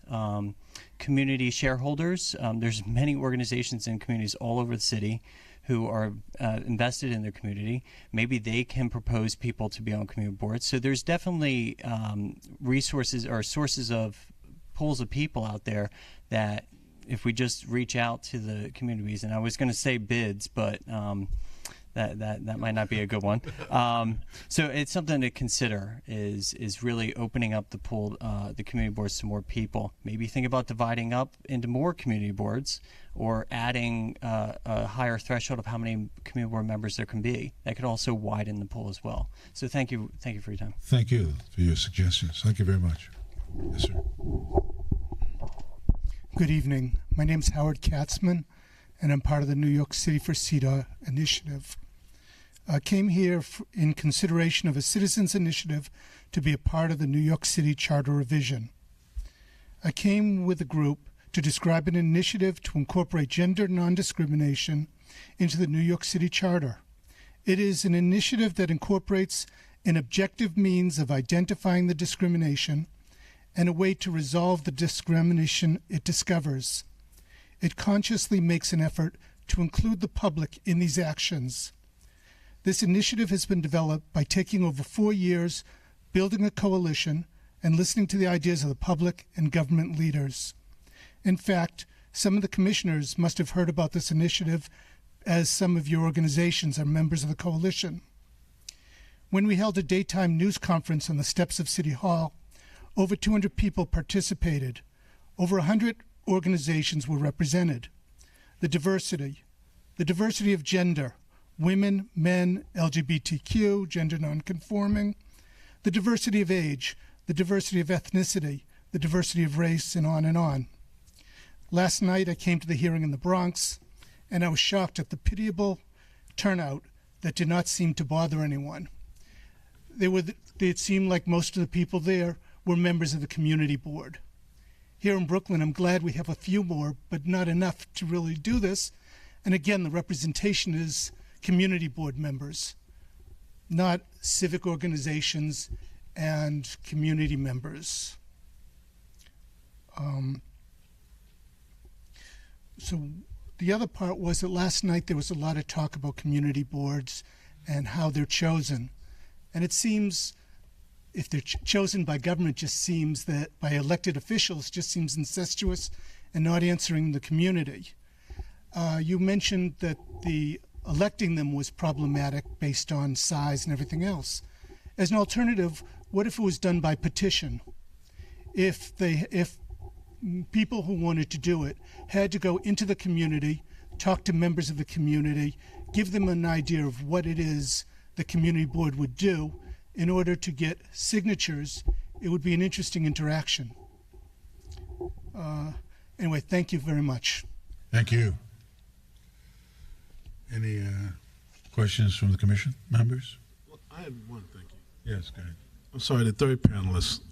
You had mentioned in regards to community boards, the first recommendation I heard about engaging younger citizens in that process, like 16-year-olds, maybe high school sophomores or juniors, which I thought was pretty interesting. I've heard recommendations about participatory budgeting and having that age limit lowered to have people involved in that process, and having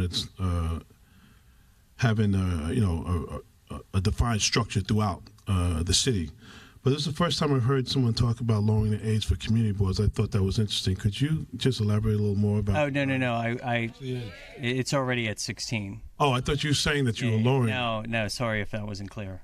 Okay, thank you for answering that, and everyone else who answered.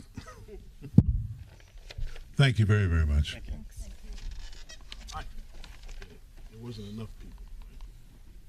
Sheila Katzman, Karen Peterson Young, Karen Atlas, Sandy Balboza.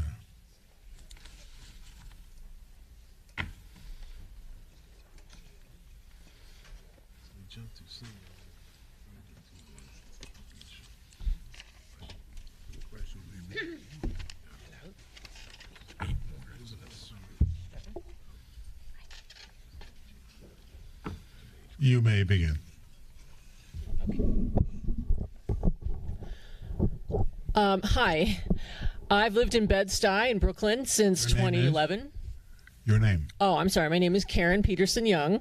And like I said, I've lived in Bed-Stuy since 2011, a couple other neighborhoods before that in Brooklyn. I care about a lot of issues, but what's most important to me is getting the right people elected so that you can actually do something about those issues. Now's our chance, and now's a really important time for us to keep people energized about voting in politics. A lot of people have come into the game, if you will, recently. We want to keep them there by giving them a system that's more likely to deliver elected officials who actually represent them. And IRV and ranked choice voting is that system.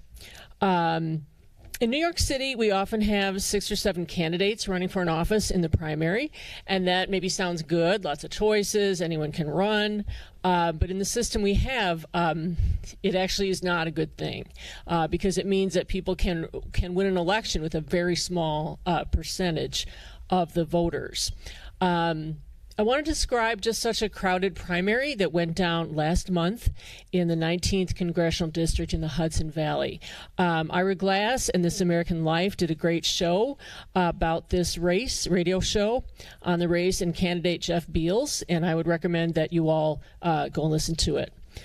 So, Mr. Beals was a Bernie supporter, high school teacher, first-time candidate. He had worked earlier at the State Department, and he went to Iraq where he worked on the transitional government and the Iraqi Constitution. His colleagues there voted him most likely to write a dissent cable. That's where you stand up and you say, hey, something's wrong. So he's a person who was honest, principled, just the kind of guy that we need in government. Donors discouraged him from saying that he was for single payer. He thought the economy was rigged, but he kept saying these things. Another candidate, Antonio Delgado, had been an attorney for Aiken Gump, which is one of the top lobbying firms on Capitol Hill. Delgado got the support of the DCCC, naturally. Long story short, Delgado won this primary with 22% of the vote. That means 78% of the voters voted for someone else. And yet, there he is, winning the primary. Or as one of the other candidates said, also referencing the low turnout, congratulations, Antonio, on having gained, at the price of $2 million, the support of 4% of registered Democrats. That's not an election. So if there'd been IRV, he couldn't have done that because in IRV, the candidate can't win unless they get a majority of the voters. And that is simple, and people would have been more motivated to vote because they would know that only a majority can win. Your time is up. Thank you. Thank you.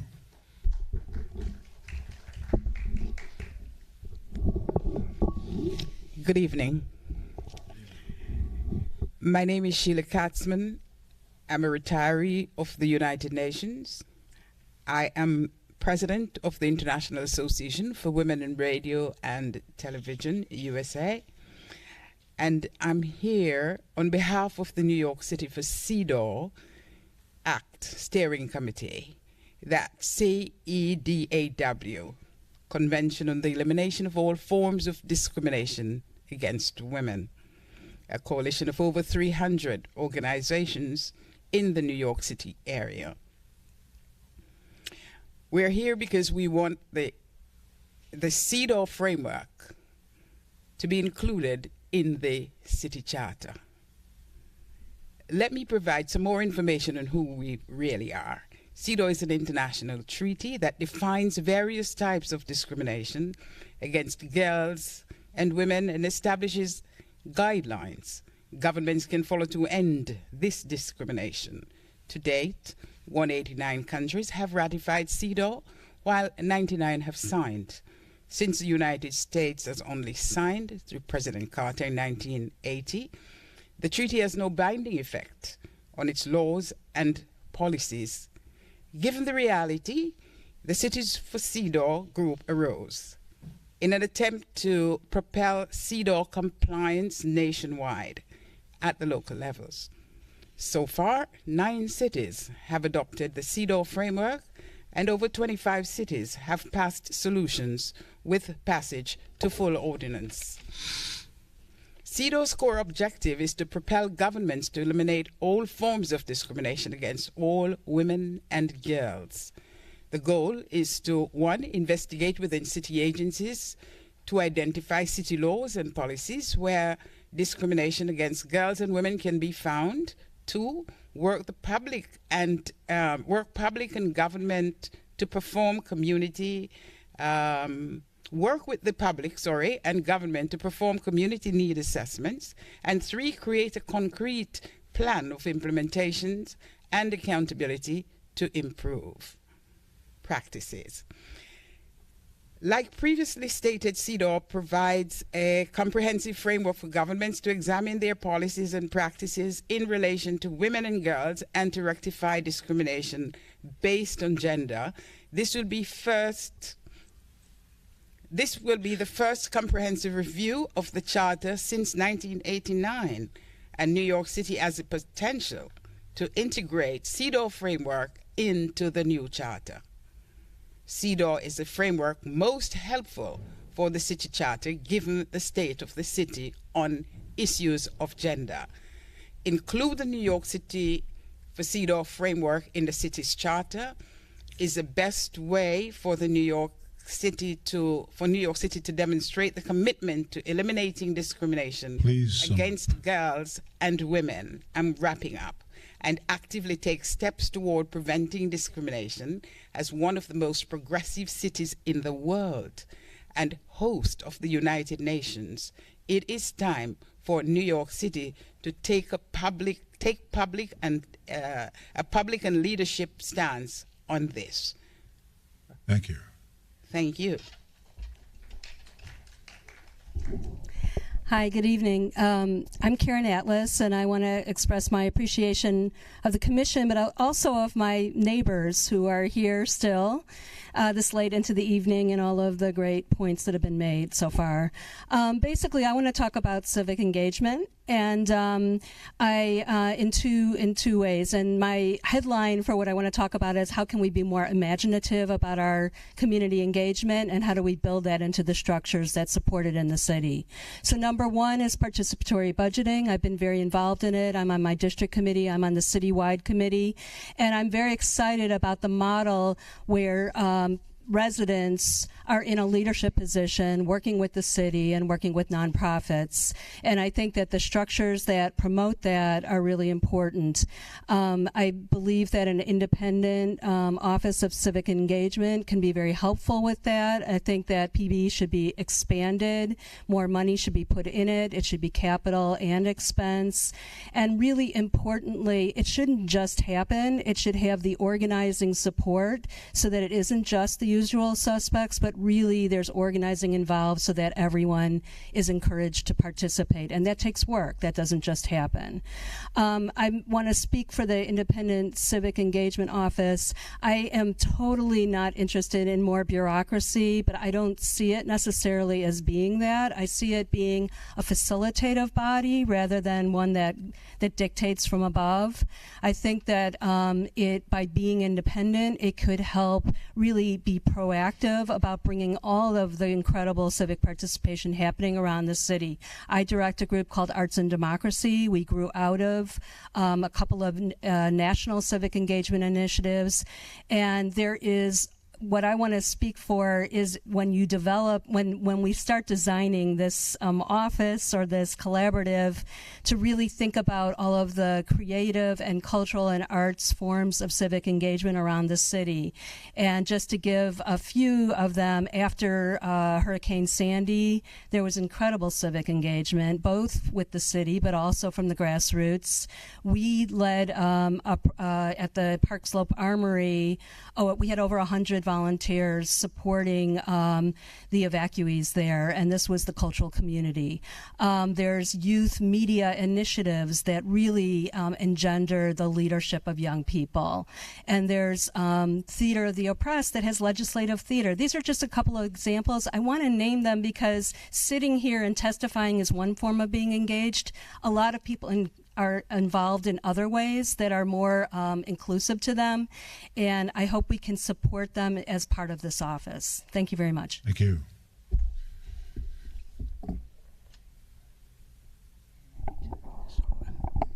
Hi, good evening. Okay.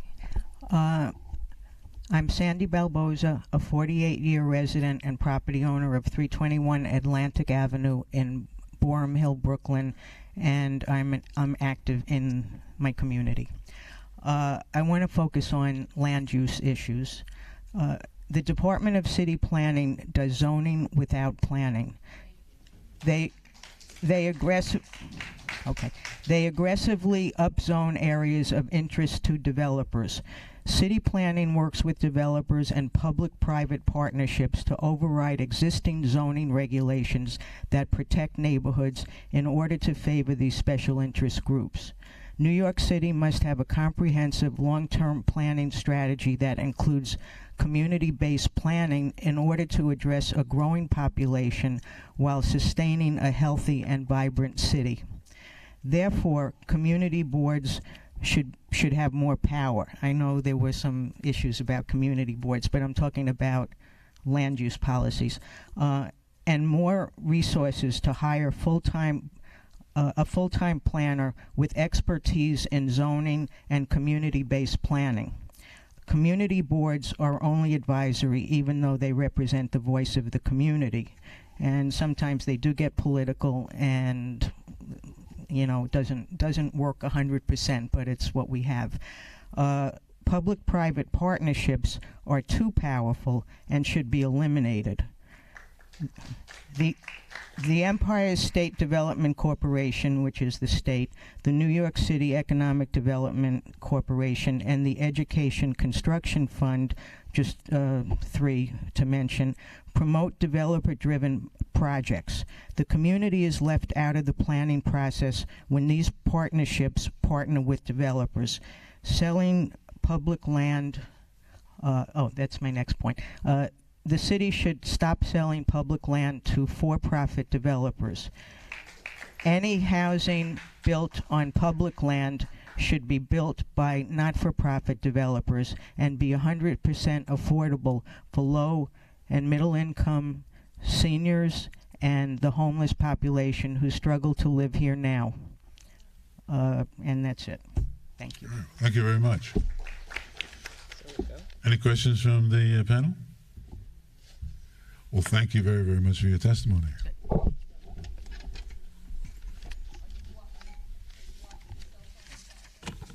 The next panel is Daniel Fish, Simon Weiser, Deborah Sunton, and Yvonne O'Neill.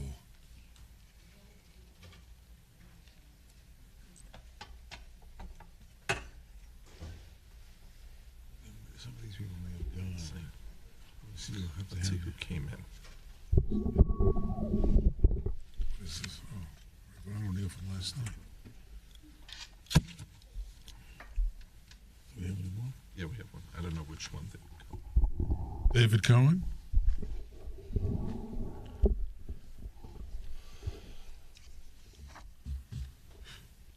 This is another 32BJ. I'm sorry. 32BJ again. Oh, okay. As I stated earlier, I will refrain from questioning it with this panel because of a 32BJ staffer testifying. Thank you. You may begin. Yeah, good day. Thank you for being here today. I'm the first vice chair of Community Board 1. It took me years of hard work that my colleagues voted me to become the first vice chair of Community Board 1, and I'm here today to express the issue that was raised here, the Commission's idea of term limits. I think it takes a lot of years of hard work for members to understand the fabric of the community, who they represent, and I've spoken to other members of the community board. I saw other members here today. I don't think it's healthy that this issue of term limits, because this is, once you get to know the community, who you represent, then if you term limits, you're out. It takes years on this knowledge to understand issues of transportation, of ULIP issues. I myself am on the transportation committee, and I'm a ULIP committee. Plus, I have to attend office. I just became the first vice chair.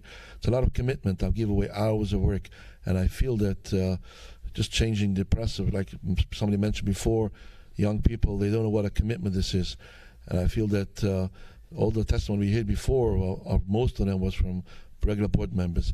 People who are in the managing position or like chairs, they understand that that term limits, in my view, won't work for, won't be very healthy for community boards. Thank you very much. Thank you. Go ahead. Good evening, Commission Chair Perales and Commission members. Thank you for another opportunity to testify today. I'm testifying on behalf of Allison Hirsch, 32BJ Vice President and Political Director of SEIU 32BJ. My name is David Cohen. Got 2 minutes and 50 seconds. As you know, SEIU 32BJ is made up of 163,000 men and women who make their living in property services throughout 11 states and Washington, D.C. Our 85,000 members in New York keep our residential buildings, schools, offices, and stadiums and airports safe and clean. I'd like to begin the testimony tonight by thanking the Commission for compiling and publishing your preliminary findings report.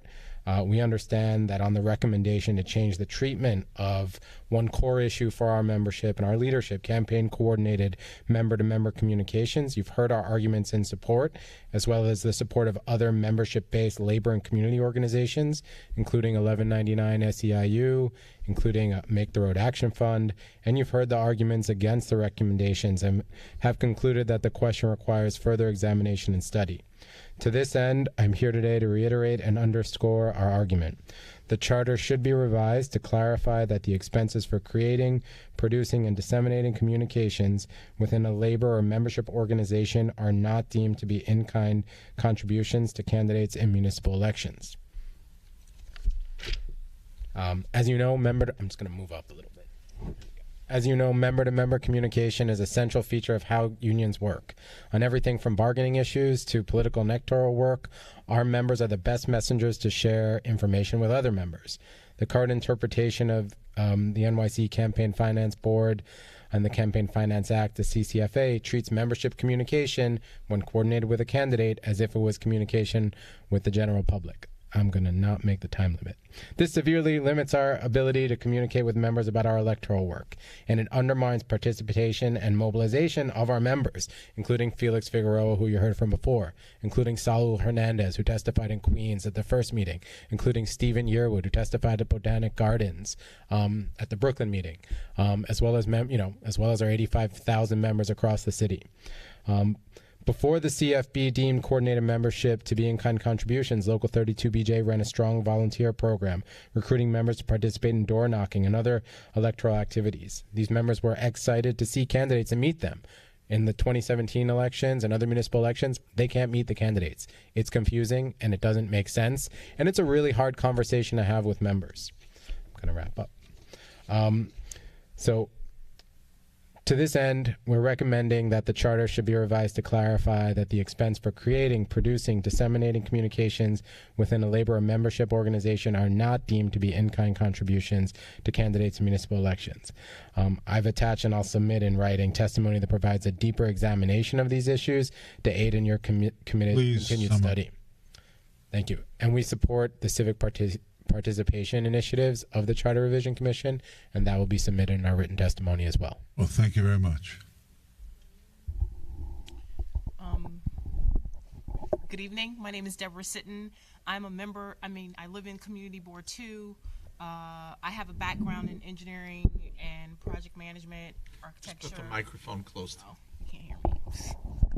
I have a background in engineering and project management. I worked with MTA as a design consultant with a former company, CTE Engineers. It was like one of the best little companies in the world that got bought out.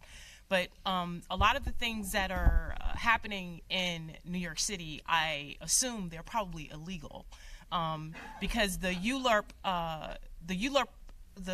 EISs, or the environmental impact statements, always precede the ULURPs, and they determine if a building should be or should not be built due to infrastructure. And where I live, I'm sure they did not accommodate the EIS because the infrastructure is, the buildings are just too heavy to use the infrastructure that's in place. And when I go outside now, I smell waste, which is, not good for children. It's not good for anybody. But I think that a lot of the things that are happening here in New York City, I've lived in other places all over the country, and developers have destroyed most of the rest of the country. But New York State was like a virgin market where they were not able to come in and destroy. But now it just seems like they're given an open checkbook. They can break laws. They can do whatever they want to build these buildings, and they're blocking sunlight. There are people selling their homes because they have no more sunlight. And then I have a friend who lives in a penthouse suite, and she has too much sunlight. She has to block the sun out. So again, I just, I don't know what you guys can do about development. The bids are destroying the community. I came here because I was sick of the big box stores, but my bicycle shops, I've had 2 bicycle shops close up on me, and they told me the bids did nothing to help them. They were giving them money and they did nothing, and they lost, they lost their businesses. Another thing, the participatory budgeting. With participatory budgeting, why do you need a city council? I mean, because they're not doing their jobs. If you need the taxpayer to come in and tell you how to spend your money, that means that these city council representatives are unqualified to represent the people, that vote for them or don't vote for them or whatever. And I guess my last thing is, with the giving away of school properties to developers, that's a no-no too. Like, why are they giving school properties to developers when those properties belong to the kids that are going to grow up here? They should not be given away. The School Construction Authority should do what they're supposed to do. And I've interviewed with them. I've interviewed with so many city agencies who just talk to me for 3 hours, but they never hire me. But the School Construction Authority is responsible for maintaining the schools and making sure there's computers, infrastructure, good HVAC or whatever. Please sum up. That's my. Well, thank you. Right on time. Okay. Thanks a lot. All right. Good evening. Nice to see you again. Yes. My name is Yvonne O'Neill, and it's good to, it's good to be here to have the opportunity to again address this esteemed Charter Revision Commission, as I did last evening in the Bronx. The microphone to you. As Secretary of the Steering Committee of NYC for CEDAW, I officially represent the Episcopal Diocese of New York. In the diocese, I am a member of the Diocesan Council. I am on the Task Force Against Human Trafficking and the Task Force on Domestic Violence. I recently chaired a diocesan deputation to the 79th General Convention of the Episcopal Church, which was held this month in Austin. But my biggest claim to fame is that I am a verger at the Cathedral of St. John the Divine. The Episcopal Diocese of New York covers a large territory, but it includes the boroughs of Manhattan, Bronx, and Staten Island, and Brooklyn and Queens are part of the Diocese of Long Island. At its 70th General Convention in Phoenix, the Episcopal Church passed a resolution where it adopted or endorsed CEDAW, the Convention on the Elimination of All Forms of Discrimination Against Women, and that resolution deplored the continued failure of the United States Congress to ratify the simple statement of the humanity of women. Among its many actions on CEDAW, in December 2001, the Episcopal Church joined about 60 other signers to an open letter to the U.S. Senate asking for ratification of the United Nations Convention on the Elimination of All Forms of Discrimination Against Women, CEDAW. The letter stated, quote, "We urge you to work to ensure immediate ratification of CEDAW," end quote. To this day, the United States remains one of the only 6 countries out of 196 nations that has not ratified this treaty. This is why the Episcopal Diocese of New York is pleased to join the efforts of New York City for CEDAW to get a Women's Bill of Rights passed on CEDAW principles passed in New York City. We must reaffirm the rights of all our citizens for a just and equal society.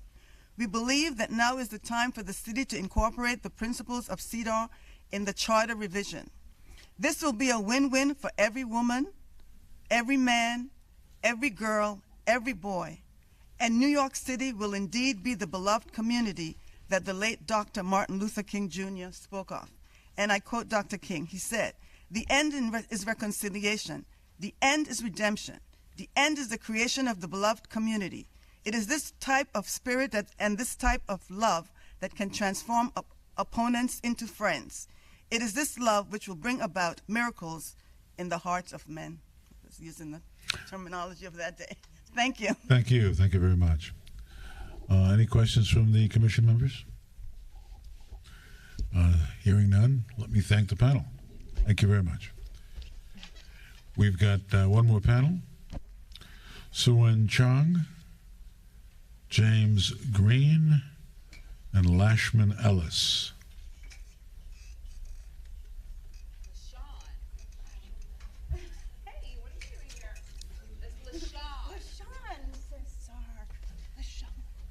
LaShawn Ellis.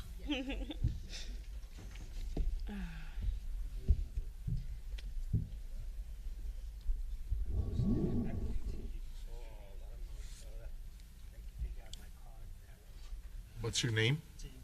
Yes, I called your name. Why don't you sit over there?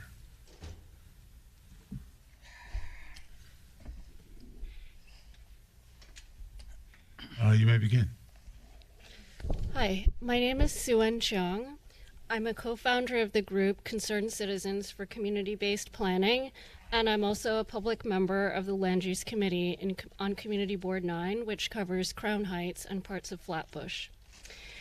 I do not support the recommendations to give boards more resources to appoint dedicated urban planners because in my experience, boards and communities don't lack access to planning expertise right now. The problem is that community plans and views that don't fit in with the prevailing planning orthodoxy are being squashed. For example, at my community board, there are 2 neighborhood groups that have already hired independent planners. The borough president's land use director has likewise presented several times over the last couple of years at our community board, and I believe that the Department of City Planning has a planner who is dedicated to our board and probably a couple of adjacent boards, which is fine.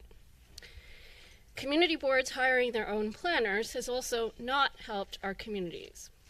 In the past, our board hired a planning intern, but his work and conclusions were only discussed with a few board members until we threatened to foil for this report, and therefore the report did not reflect most residents' desires and intentions for land use.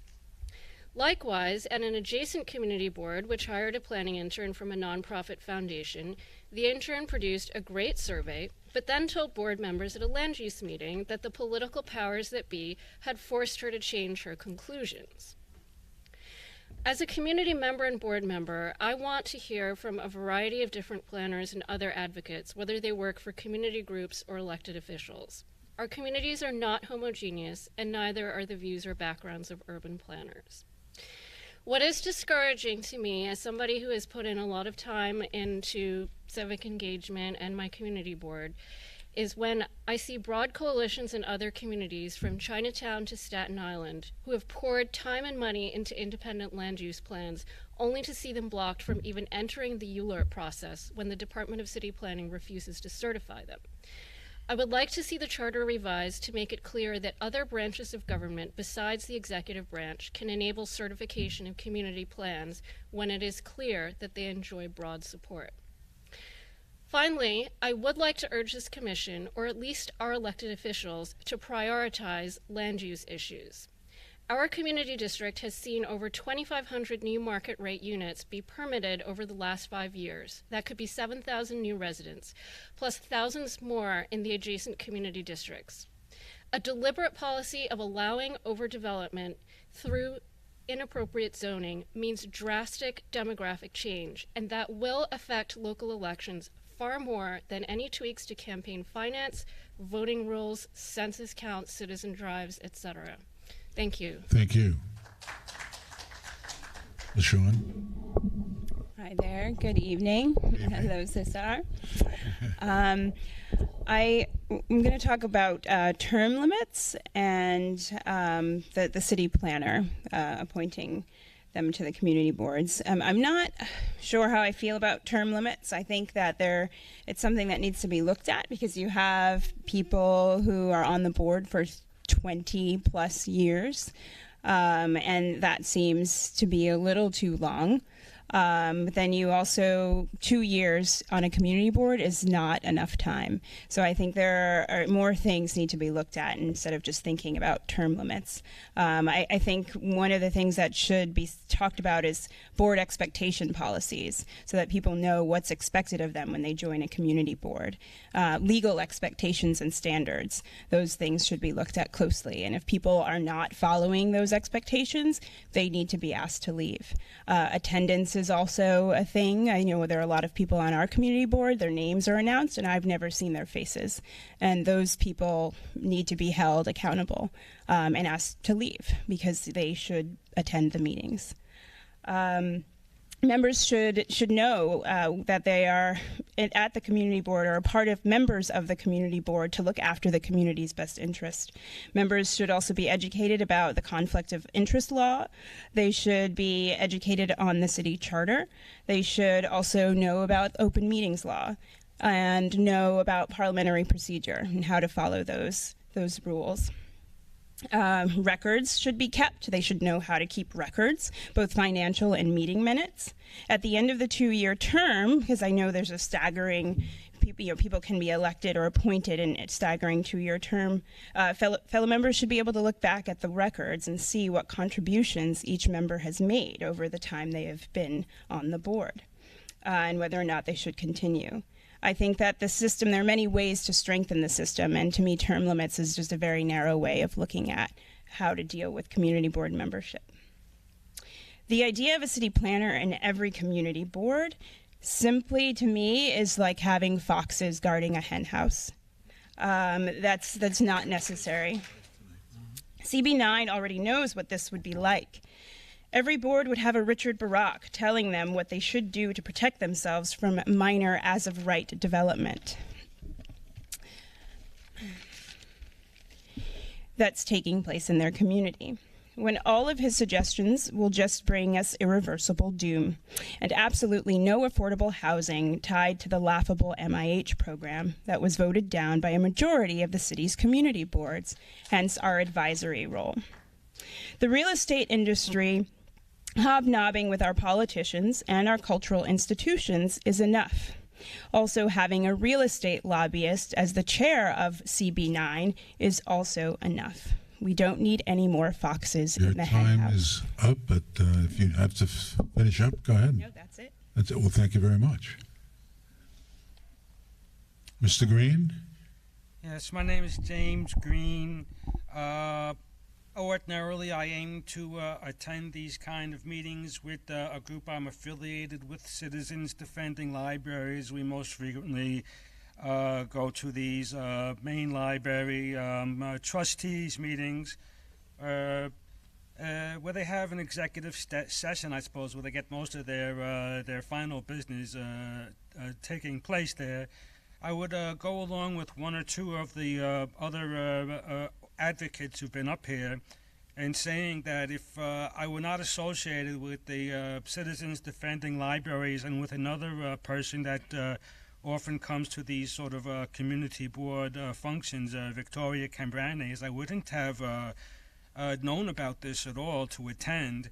But I came basically to see possibly familiar faces. I wrote my thoughts down. I had imagined they would be read up, read as a question for various of the of you, ladies and gentlemen. But anyway, I'm I guess you can call me a news junkie. I go to the library or to a social club every day. I get on the computer. I could sit there for hours and write down notes. And just today, a particular online journal, Slate.com, the author writes that cash or paper money is like a miracle. But in these type of situations, I guess, where you have the developers going in due to the rezoning that takes place, and they, I guess, upscale the businesses and so forth, they encourage the retailer to no longer accept cash and only take the consumer's plastic, which to my mind is an instrument of incurring debt. And so the consumer taps his card or his smartphone, and then another app. It's called Miles. It in exchange for your agreement to be constantly tracked, supposedly you'll get frequent discounts and deals. And to what my way of seeing it, it's almost like a step or a few steps to remote control in your life in Trump America. And it just doesn't seem like smart, you know? I guess I ended my thought that I wrote down that I wish that these type of gentrification activities could sort of at least sound as though they're smart. But it doesn't leave that impression to me anymore. It's some kind of out-and-out onslaught, and it only favors, I don't know, I'm surviving, you know, people that I like are surviving, but who knows how long that it can go on. I guess in you might say a warm-hearted or friendly manner as much as it can, you know? So I guess that's pretty much what I was hoping to get in there. Well, thank you very much. I appreciate it. Did it just as your time was up. Do any of the commission members have questions? Hearing none, let me thank the panel for your testimony. Much appreciated. Do I hear a motion to adjourn? Is it seconded? Second. All those in favor? Aye. Anyone opposed? Thank you very much.